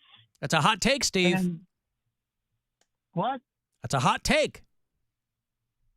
Well, come on, you got to be real about this. Come on, it's realistic. Probably it would be better if it was a Brook Park Stadium instead of the crowds and traffic and mess downtown. And not only that, but people don't like to come downtown because of sometimes they think about the crime involved, and parking. Parking's a mess. Well, I have to think there's crime in Brook Park. No, not as much as downtown Cleveland. Come on. Yeah, but the crime's not happening during the football games. During the football games, there's so many people. If there's a crime happening, it's probably because it's a drunk person going or coming home from the game. Well, I'm thinking about people like having their cars broken into and stuff like that. That's probably a game day issue, no matter where the game. Alan, would you take your wife and daughter walking downtown Cleveland at after 10 o'clock at night? Well, we're not traditionally downtown after 10 o'clock at night. I mean, why would I? And what would that have to do with? Yes or no? You would not be taking your family at downtown Cleveland after 9 or 10, right? You're saying it's not safe. You wouldn't feel safe. I would. I'm not going to say I wouldn't feel safe. I've been downtown after 10 o'clock at night, and I haven't run into any issues. I'm not saying they don't exist, but if you're asking me, no, you keep your head on a swivel, you're okay. I said your family, your wife and daughter. Well, what's that got to? Alone? Well, you've gone from would I be downtown with them to would I leave them alone? Yeah. I wouldn't leave them alone anywhere, Steve. But it's not a good idea to subsidize these billionaires. Would you agree on that? Well, that's a whole other thing. I agree with that wholeheartedly. But what's to stop them, Steve? I mean, when it comes to sports franchises and stadiums and everything associated with it, tax money is just a giant bowl of M&Ms, and they walk by and grab a handful and keep walking. So what's to stop them? Everything downtown that's been built over the years has been taxpayer subsidized because nobody wants to build or have a business downtown. Well, there are businesses opening all the time downtown. I mean, downtown's booming. Yeah. With subsidies from taxpayers. No. I'm talking about restaurants and bars, and there's all kinds of new things opening all the time. They just finished building another giant condo building right next to our studios, Steve. Well, so the Sherwin-Williams skyscraper is a big eyesore, taking all the parking away from downtown. Oh, an eyesore. You don't like that addition to the skyline? It took away all the parking in that area. Come on. I see. Well, a lot of people don't like coming downtown because of what they already perceive to be a lack of parking, right? A lot of people, they'll take ride shares now, or they'll. Look at all the money they poured into the flats over the years, and it's like a ghost town down there. What are you talking Well, about? I don't know. The last Flats time is you were really in the busy. flats, Steve, the flats are always banging when I've been down there. Well, they've had a lot of troubles over the years, and businesses moving out and businesses changing. No, I get it, but I mean, but business. Like, but any city that's trying to get things going, you're gonna have issues. You're gonna have people doing stuff that they shouldn't be doing. I mean, unless you want to sit in your house for the rest of your life, where are you gonna go that you might not run into something that you don't like? One more last thing, okay?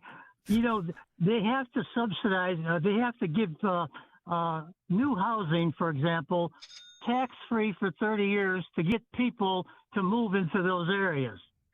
And that's a typical example of bribing people to come down, bribing people to buy a house in the Cleveland area.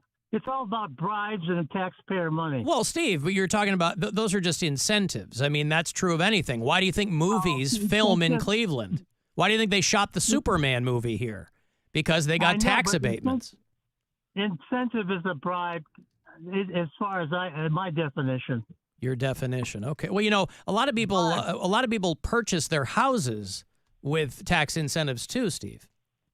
You know that when Mayor White had that stadium built for $300-400 million, there were all kinds of kickbacks and bribes and under the table money, and that's just the way it's going to continue down there because that's the way historically it's been. Steve, when's the last time you were downtown? I was going to say, I don't even know who Mayor White is, but I'll take your word for it. It was the mayor during the 90s. All right. Yeah, he pushed the stadium through, and that's why he retired to the countryside, because he was forced out of running again. Okay, when's the last time you were downtown, Steve? A long time ago. Well, how long? Yeah, things have changed a little bit, Steve. I mean, well, I've been down there probably about a couple months ago, maybe about a month ago. And did you have a good time? You said it was a long time ago, and then a month ago. Did you have a good time when you were down here? My favorite thing is the West Side Market. That's not downtown. Well, no. Yeah, West Side Market's great, but that's Ohio City. That's the only thing I would go down for, the West Side Market. I got it. So wherever you're coming from, that's downtown for you because it's like in the city. Well, that's my interest. I don't see the advantage of, you could watch most Browns games on TV or on YouTube or a lot of other places and bars and stuff.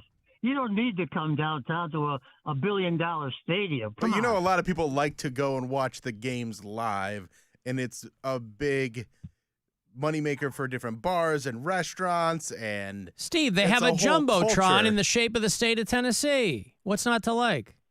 The state of Tennessee? Yeah. What's that got to do with Brook Park? It's Jimmy Haslam's home state. So they made the Jumbotron in the shape of Tennessee, from what I'm told. That's what the Jumbotron currently looks like.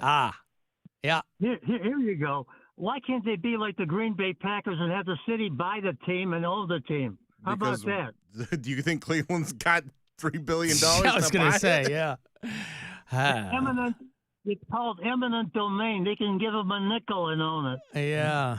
Well, listen, Steve, Mayor White, he retired to run an alpaca farm, so he's probably just awash in sweaters. That was his choice, either run an alpaca farm or go to prison. Well, I don't know anything about his term. That was before my time. But I was a teenager, so yeah. I wasn't all I'll take your word for it. Go to Steve. that's a choice I've never heard of before. Would you like to run an alpaca farm, or would you like to go to prison? And he goes, alpaca farm. That's what I will do. That sounds like witness protection. Yeah. Check it out. And his those parking lots out at the airport were put through bribes too by Mayor White's best friend. Well, yeah, that's how city politics works, Steve. I think you need to start a true crime podcast about Mayor White and get it all out there. I don't think this is the venue for it. Anyway, a lot of people have the same feeling. They stay away from downtown for a lot of reasons.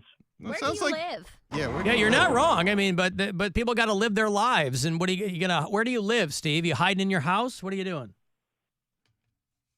No, I get out quite often. Where do you live? But downtown Cleveland has no inches, like I said, except for the West Side Market. But you live in what part of the metropolitan area? Garfield Heights. Garfield Heights. No crime over there. Yeah. Garfield's not a great place, dude. I mean, it's not the worst. It's not downtown, Mary. And there's plenty of parking. Okay, thank you, Steve. Yeah, thank you. Thank you, pal. Hey, Bill. Hey. Hey, Al. Bill in Lakewood. Yeah. Hi, Bill. Hi, Bill. In Lakewood also. You got power, Bill? You got power? Just got up back this morning. Oh, nice. beautiful. Welcome. Oof. Welcome back. Welcome back I got to the mine land of yesterday. living. That Yep. was nice. Yeah, I like the $1,000 generator about too, just to keep the refrigerator from going. Yeah. So, but that was the one. It could never happen again, right? Yeah. They did come out with, speaking of tornado, Al. They came out. There was another tornado, fifth tornado. I think that's the one that hit Bay Village pretty hard. So. Oh, yeah, there's a couple of big ones. Yep. And I was getting emails. I was getting emails all weekend from a listener who works for First Energy, and he was like, hey, it's going to be a while. He was really laying it out for me. He was like, God damn it. I was fully expecting we weren't going to have power for another few days, but it came back about 10 o'clock Saturday night. So either he was overestimating what was happening or I was reading him wrong, but I was actually surprised we got it back Saturday night. Thank God. It could have been worse. Could have been middle of winter. It can always be worse. When I was out at the Circle K, I'm talking to people that had trees through their roof. So just being out of power is not as bad as that. Exactly. But speaking of the Browns and everything, very quickly, Steve he actually had one or two good points.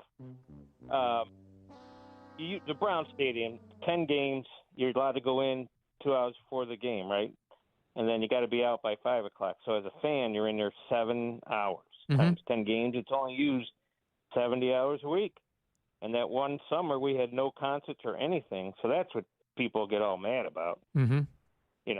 As opposed to that was a little. I don't think. Well, they was downtown. They also understandably get mad about the fact that their money is using to fund these things, and then they still have to pay for tickets.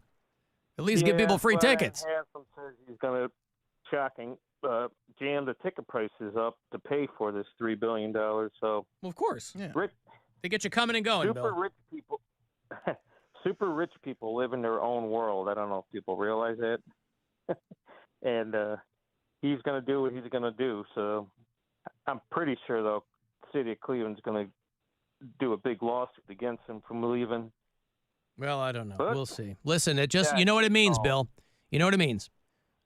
You and I just have not worked hard enough and pulled ourselves up by our bootstraps to be famously and filthy wealthy. Yes. Right. Or the heck with all the stadium talk. Can I have a team that finishes 2 years in a row, like, I don't know, 10-8? Just give me something. All right. Well, you might get your wish. Who knows? They only play 17 games. Yeah, who knows? All right. Nick Chubb! Hasta la vista, baby! Nick Chubb! Touchdown! Mm-hmm. I'm going to take a break here. You want to send a text, 35192. Want to go see Newfound Glory? I'll have those tickets for you coming back. Newfound Glory celebrating 20 years of the Catalyst album. They're going to perform that in its entirety. It's going to happen, it's not far off. It's 29th of this month at the Agora. That's a couple of Thursdays away. So I'll hand those off coming back. This is the Alan Cox Show. Everywhere on our free iHeartRadio app or whatever smart device you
Security benefits were denied. Call Elk and Elk at 1-800-ELK-OHIO. A crash reported on 480 West near Warrensville Center Road, tying up traffic. Fender bender, Green Road at Commerce Park. Right downtown East 9th Street near West Shore Way, motorcycle, truck, and a pedestrian struck. Pedestrian struck in a motorcycle accident. Ontario at Carnegie. Emergency crews responding. Detroit near Lake Avenue. And in Avon, crash cleanup, Route 83 at Windermere Way. Jackie Roberts in the traffic center. This report is sponsored by Valvoline Instant Oil Change.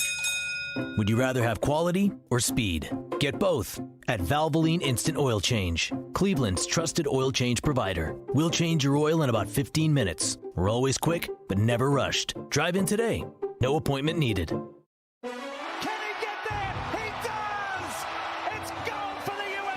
iHeartRadio, the exclusive audio home of NBC's coverage of the 2024 Paris Olympics, brought so many memorable moments. Look, Captain America putting the country on his back. And you heard it on iHeartRadio. Relive all the amazing moments and stories of the 2024 Paris Olympics on 3 epic podcasts: The Podium, In the Village, and 2 Guys, 5 Rings. Open the free iHeart app, search Olympics, and start listening now. Giving stuff away.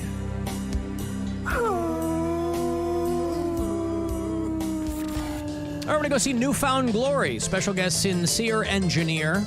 Newfound Glory celebrating 20 years of the Catalyst album. They're performing that in its entirety. And it's just a couple of weeks away. It is the 29th of this month.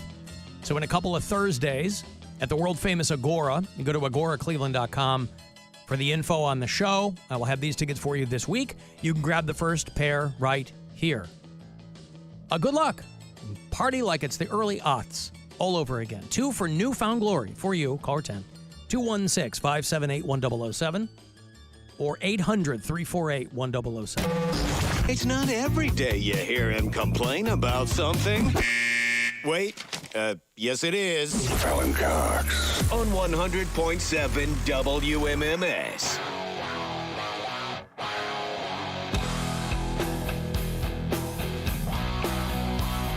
Jerry Cantrell already in town. He's opening that Bush show tomorrow night at Jacobs Pavilion.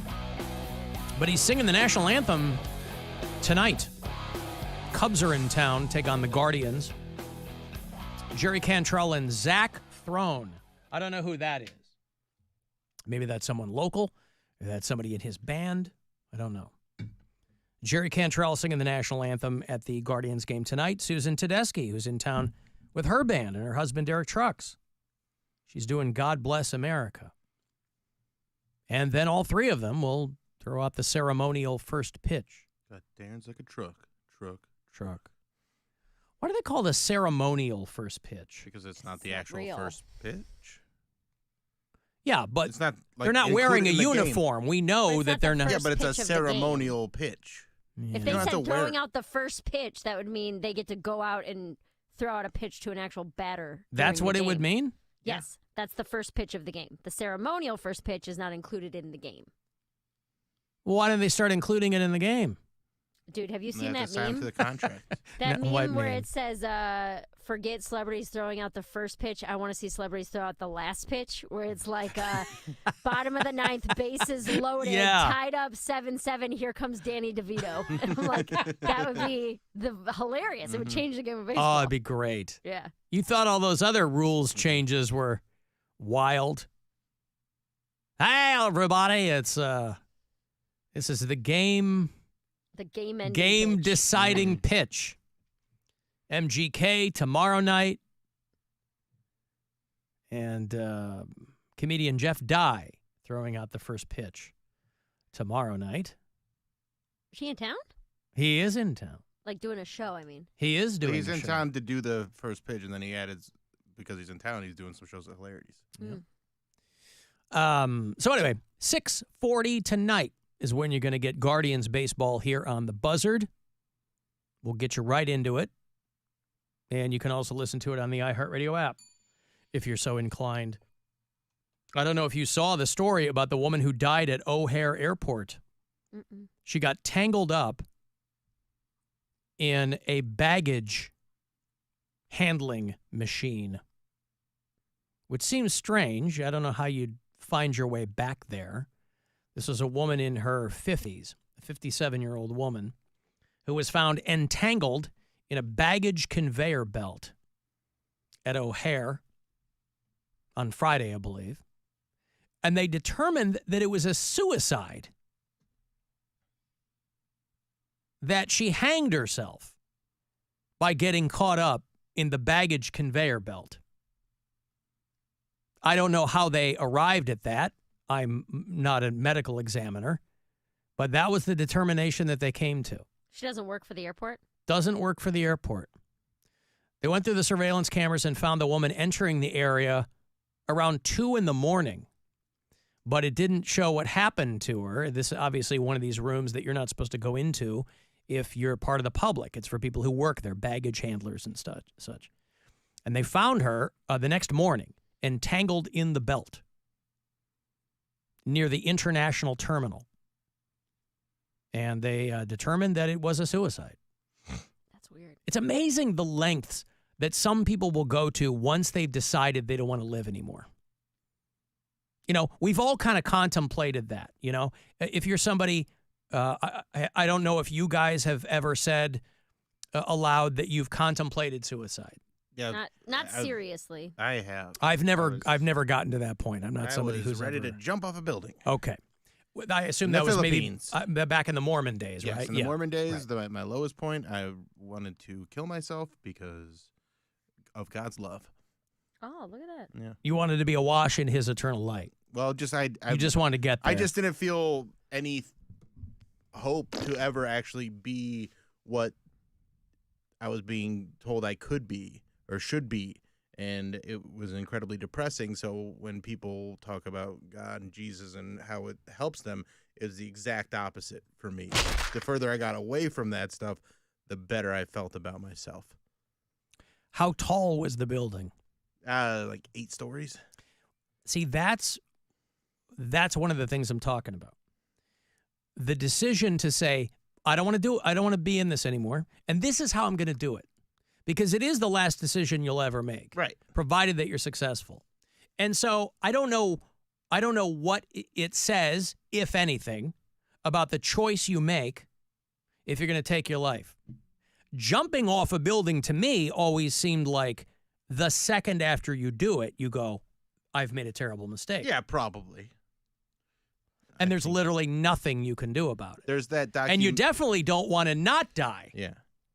Well, there's a documentary about people jumping off the Golden Gate Bridge. The bridge. Yeah, the bridge is the name of the documentary. And there's a guy that did survive. Yeah. And he was able to tell his story about how as soon as he left, he's like, this is not, I regret this. Of I course. shouldn't have done this. It was, yeah. Of course. Yeah. How could you not? Right. See, but her doing this at an airport, usually suicides are premeditated. That's not, I mean, you know, every case is different, but that's usually something people prepare for.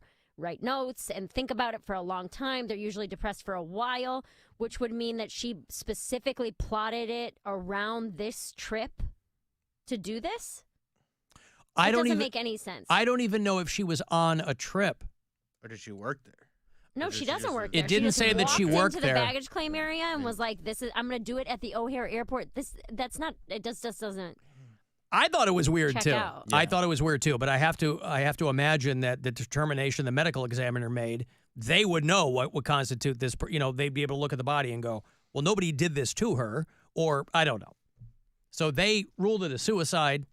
She had nothing in her body, no drugs or alcohol or anything like that. Didn't say anything about Because that. that would make more sense to me if she was all messed up and then went crawling through the baggage claim like a Chuck E. Cheese tube. You know what I mean? Yeah. Like high on meth or something and got stuck. But for this to be an intentional way to kill yourself? Right. I don't know about that. Well, and again, people are explaining the mechanics of it to me. I'm not talking about the mechanics. I know how those machines work. I'm talking about that being your choice. You know, she could have stayed at home and, you know, thrown a belt over the shower curtain rod or something or kicked out a stool. She could have done that. She didn't. She went into the conveyor machine and let that thing squeeze the life out of her. But, you know, some people, they try pills.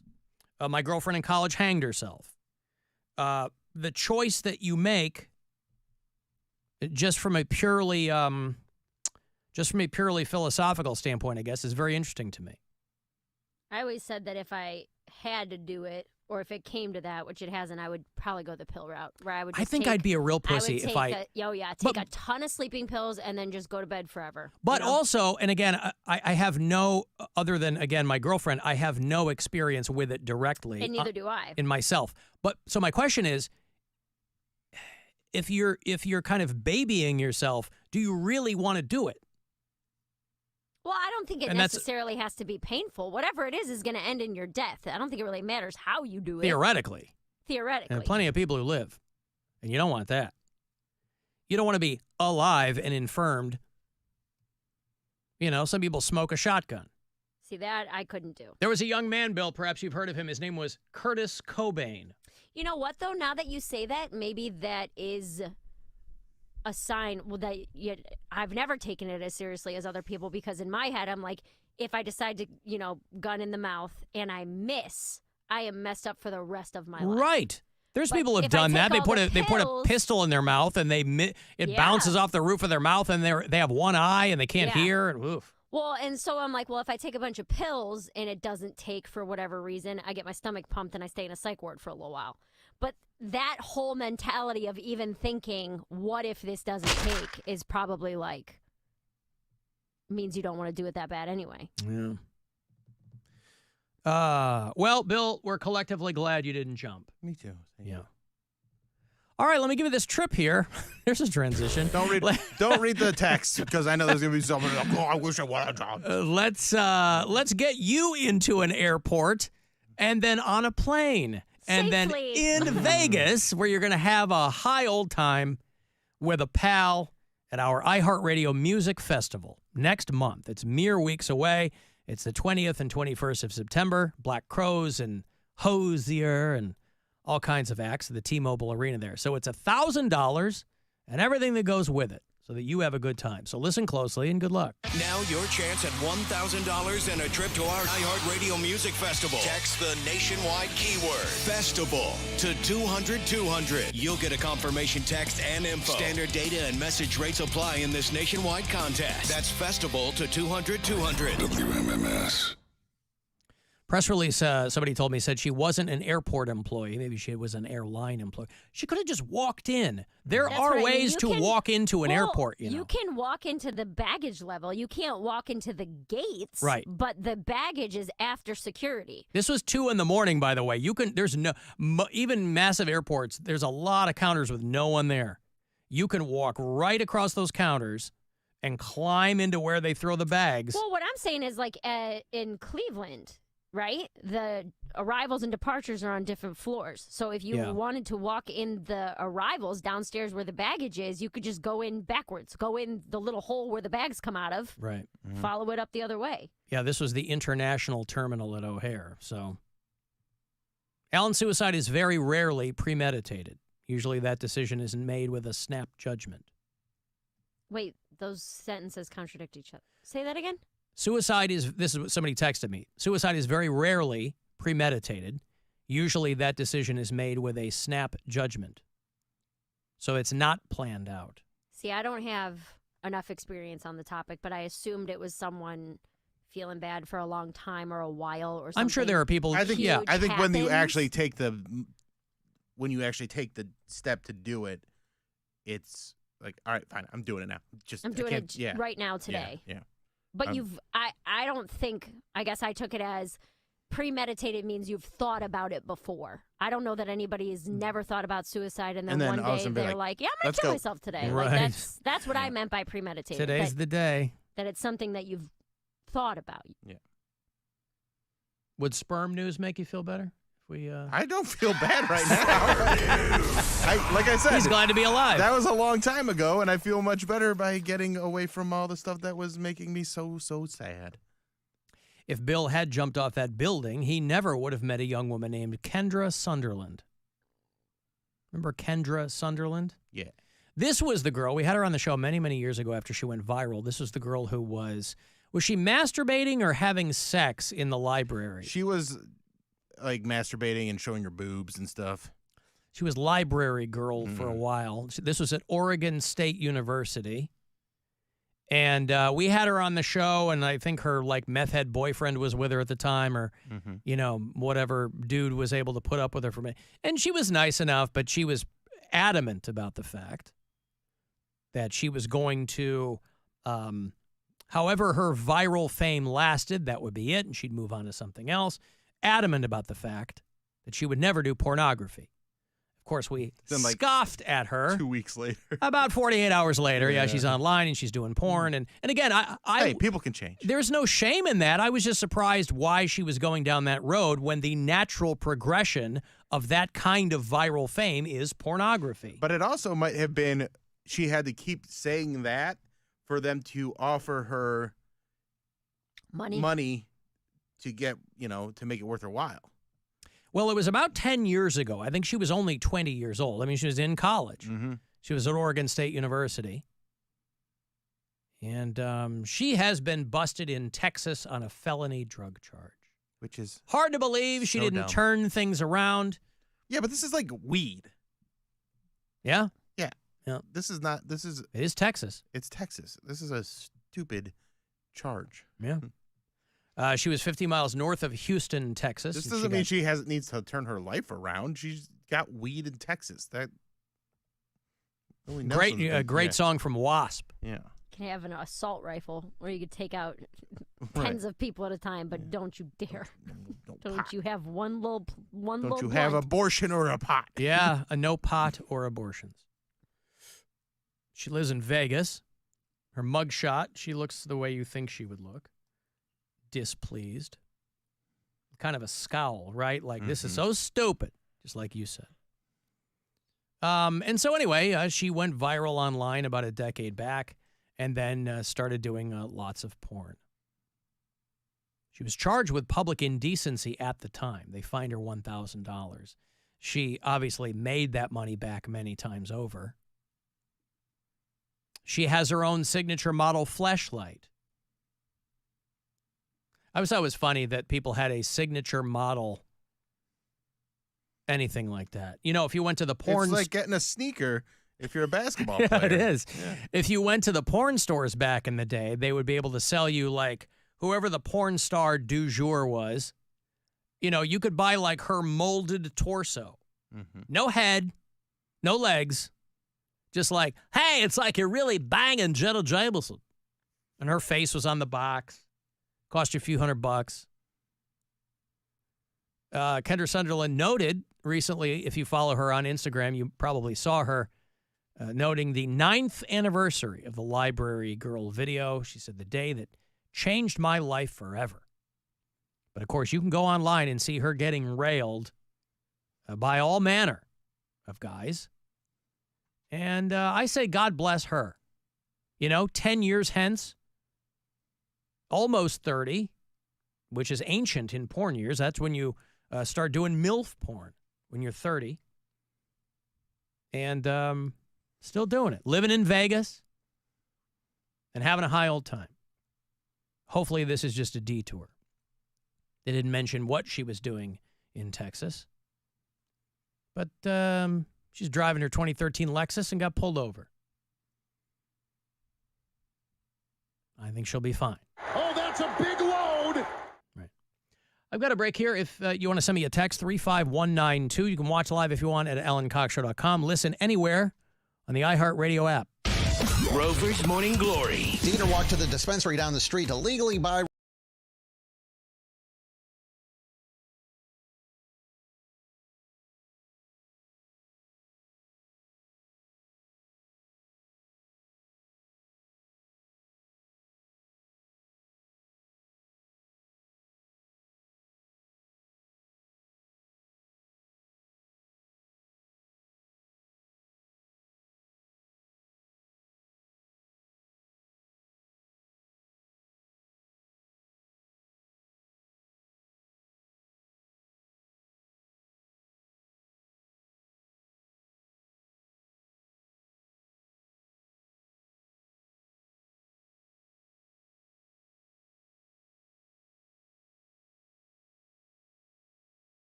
Cleveland.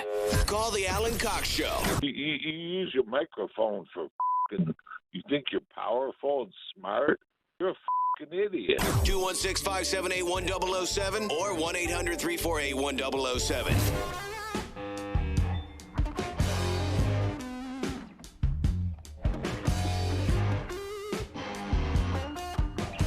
35192 to send us a text. If you're listening, watching live today. Thanks to who's helping out today? Hildern Vesquales. Hildern Vesquales. I'm glad we have some diversity in our video department. I'm appreciative of that. Your Cleveland Guardians start up tonight against the Chicago Cubs. That is the first of 3. 6:40, that'll start. We'll get out a little bit before that and get you right into first pitch there. They'll play them again tomorrow and Wednesday. Guardians will head up to Milwaukee to play the Brewers. They'll go play the Yankees. You going to go to a Guardians-Yankees game, Mary? No. And then they'll come back home, play the Texas Rangers.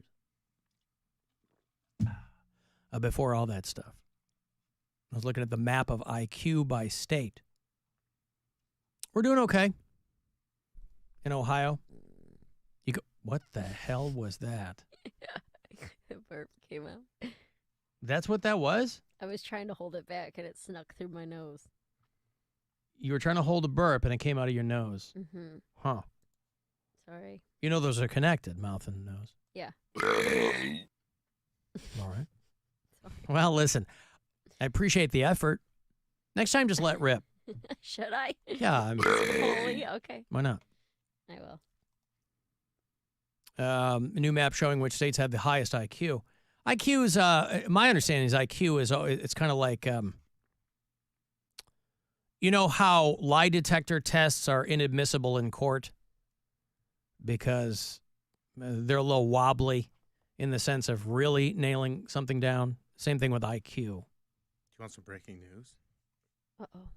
I mean, I always want breaking news. Alan Cox Show! Exclusive news update! This is according to WKYC. Arrest warrant issued for Cleveland business owner Bobby George on charges of rape, attempted murder, and kidnapping. Gee, what a Rape, shock. murder, and kidnapping? Attempted murder. That's the town hall guy, right? Yeah. Oh, yeah. Yeah, people have been talking shrimp on that guy for a long time, seemingly with good reason. But who knows? I can't find. Oh, here it is. 5 minutes ago. Yeah. Attempted murder. Crimes committed recently between November of last year and July of this year. Well, there you go.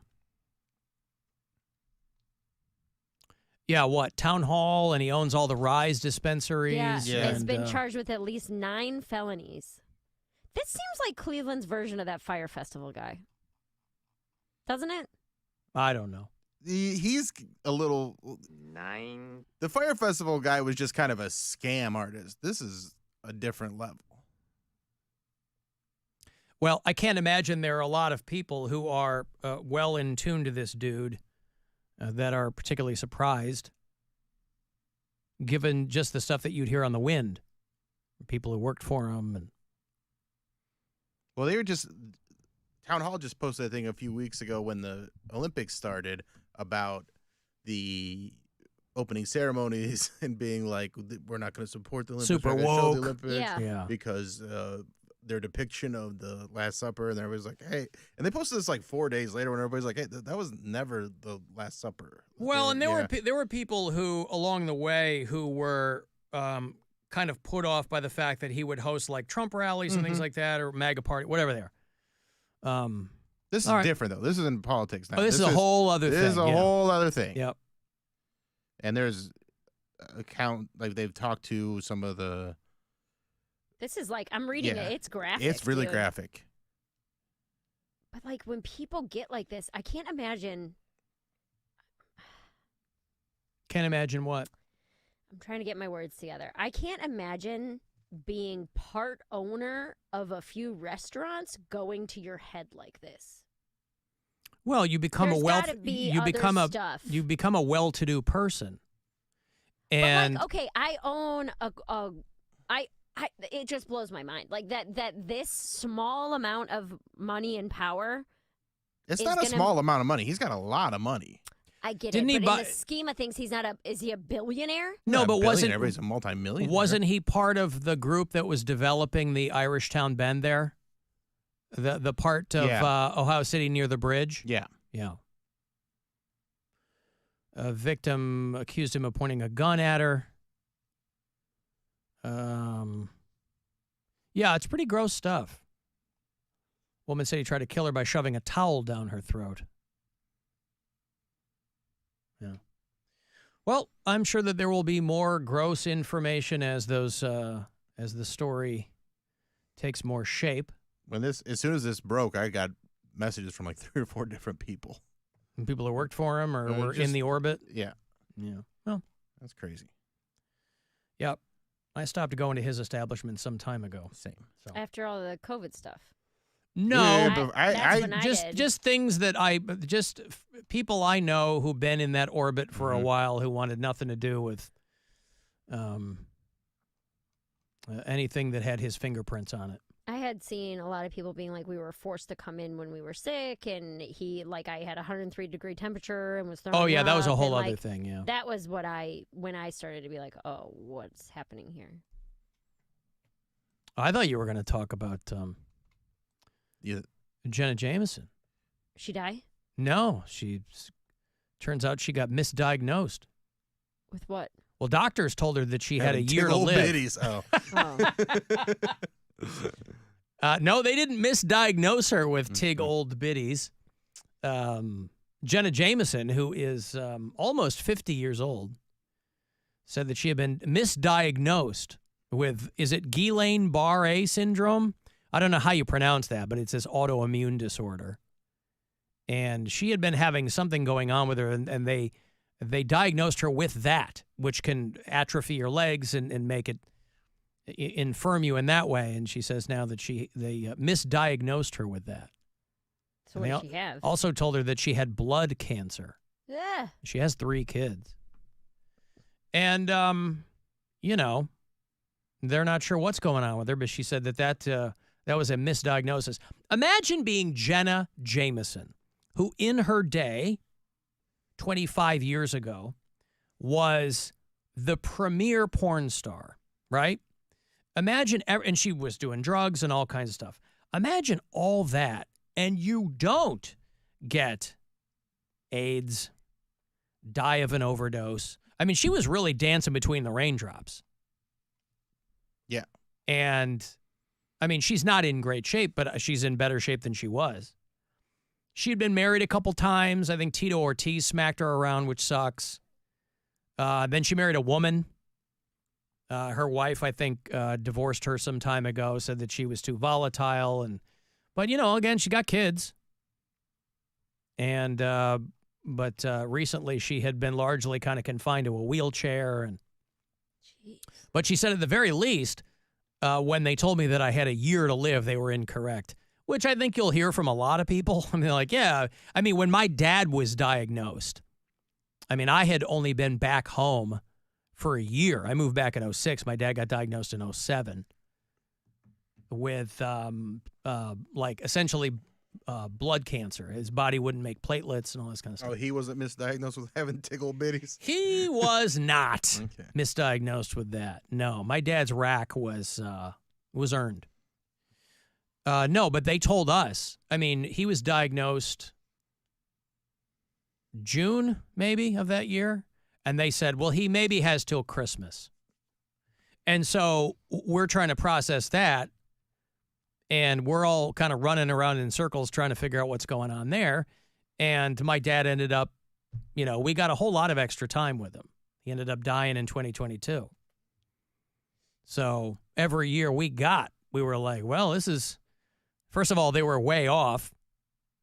But we're like, anytime we get, it's extra time, borrowed time. And for most of that, You would have never known he was sick to look at him. He wasn't infirmed, anything like that. It's just that when you have those kinds of conditions, everything happens all at once. You know, when they talk about old people, I mean, my dad was 74 when he died. But they talk about old people, like once you hit 80. Even people who are in good shape, exercise, take care of themselves. A lot of those people, boy, it just takes one. They fall at home, end up in the hospital. You know, it just takes one thing, and all those dominoes fall immediately. Everything happens all at once. Once you get to a certain age, it's not gradual anymore. So it's like you got to make sure you're not, walking on ice in the wintertime, or I don't know. Guillain-Barré. Thank you, I'm being told. I don't know how those things are pronounced.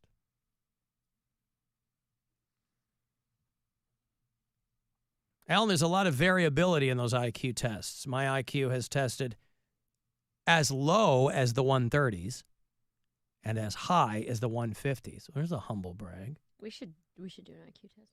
Oof, I'd be terrified. But they ranked them by state. The one time I did one, and this is a long time ago, it said 300 million. Wow! I didn't even think they went that high. I didn't think it went that high. No, it was like 128. It was like what I got. That's pretty good. Yeah, What's the scale? I think 128 is the best you can do. That's what it is. He got a perfect IQ score.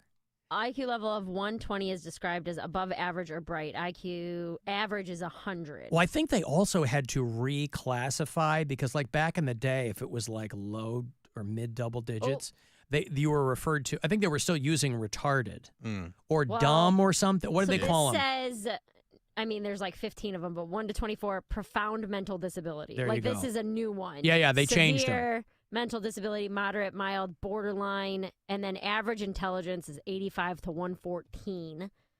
Above average, 115 to 129. Moderately gifted. Right. 130 to 144. Moderately, imagine that little Carlin bit. Moderately Are you gifted. gifted? Moderately. Highly gifted, exceptionally gifted, and then profoundly gifted. Well, yeah, here are the old categories.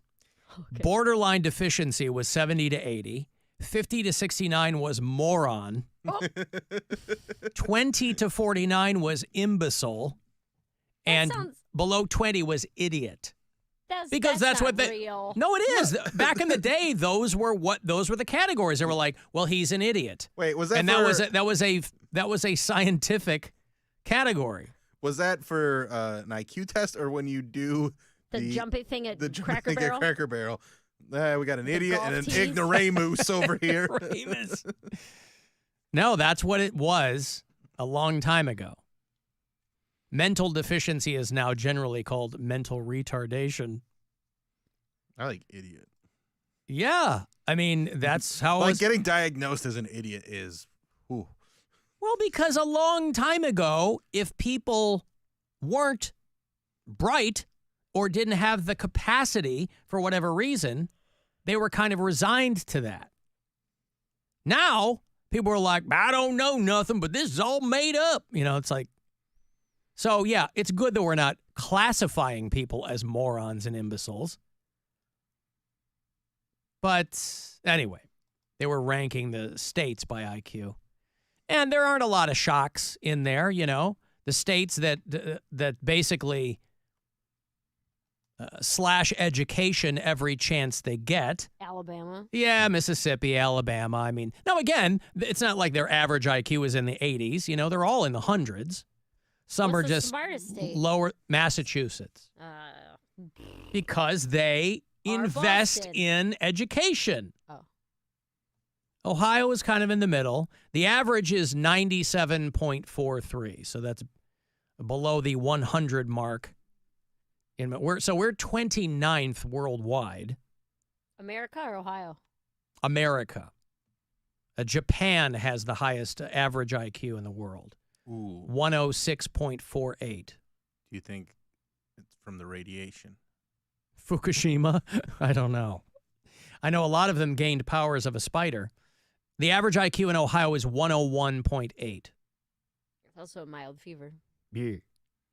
Well, because when your brain is working at that level and capacity, you get very hot. Very warm. I think that's how science works. Yeah, Get very hot and Mary, warm. we might need you to cold all move the back time. here to bring the average back up. You're welcome. I'm so smart. Yeah, Mississippi, the average IQ is 94.2. That is the lowest in the United States. So, yeah, I guess under 100. So there's you could make a case for a pretty direct cause and effect situation there. But Ohio's doing okay. Again, to whatever degree, you kind of have to take IQ with a grain of salt because it's not like hard, fast rules. But I think whether you are using the current nomenclature or whether you're going back to the early 20th century, nobody wants to be classified as a moron, as an imbecile. Because that's no fun to call people that. If they literally are, that's no fun. Yeah, you idiot. And they go, what do you want from me? My IQ's 75. They go, damn it, I'm sorry. My apologies. Okay, I got a break. You want to get the last word in, you can send it to me.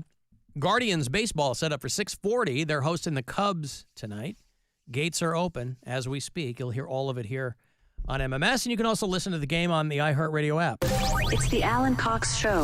On our free iHeartRadio app and your favorite smart device. Just tell it to play the Alan Cox Show. On iHeartRadio. Here's what's trending from the iHeart Sports Network, presented by DraftKings Fantasy Sports. The Browns made a couple of roster moves today, including the release of running back John Kelly after 3 seasons. Progressive Field tonight, Guardians set to open a 3-game series. They'll take on the Cubs and the Red Sox. Jaron Duran is being suspended 2 games for an anti-gay slur he uttered at a fan yesterday. The team plans to donate the salary from his suspension to the Federation of Parents and Friends of Lesbians and Gays. I'm Scott.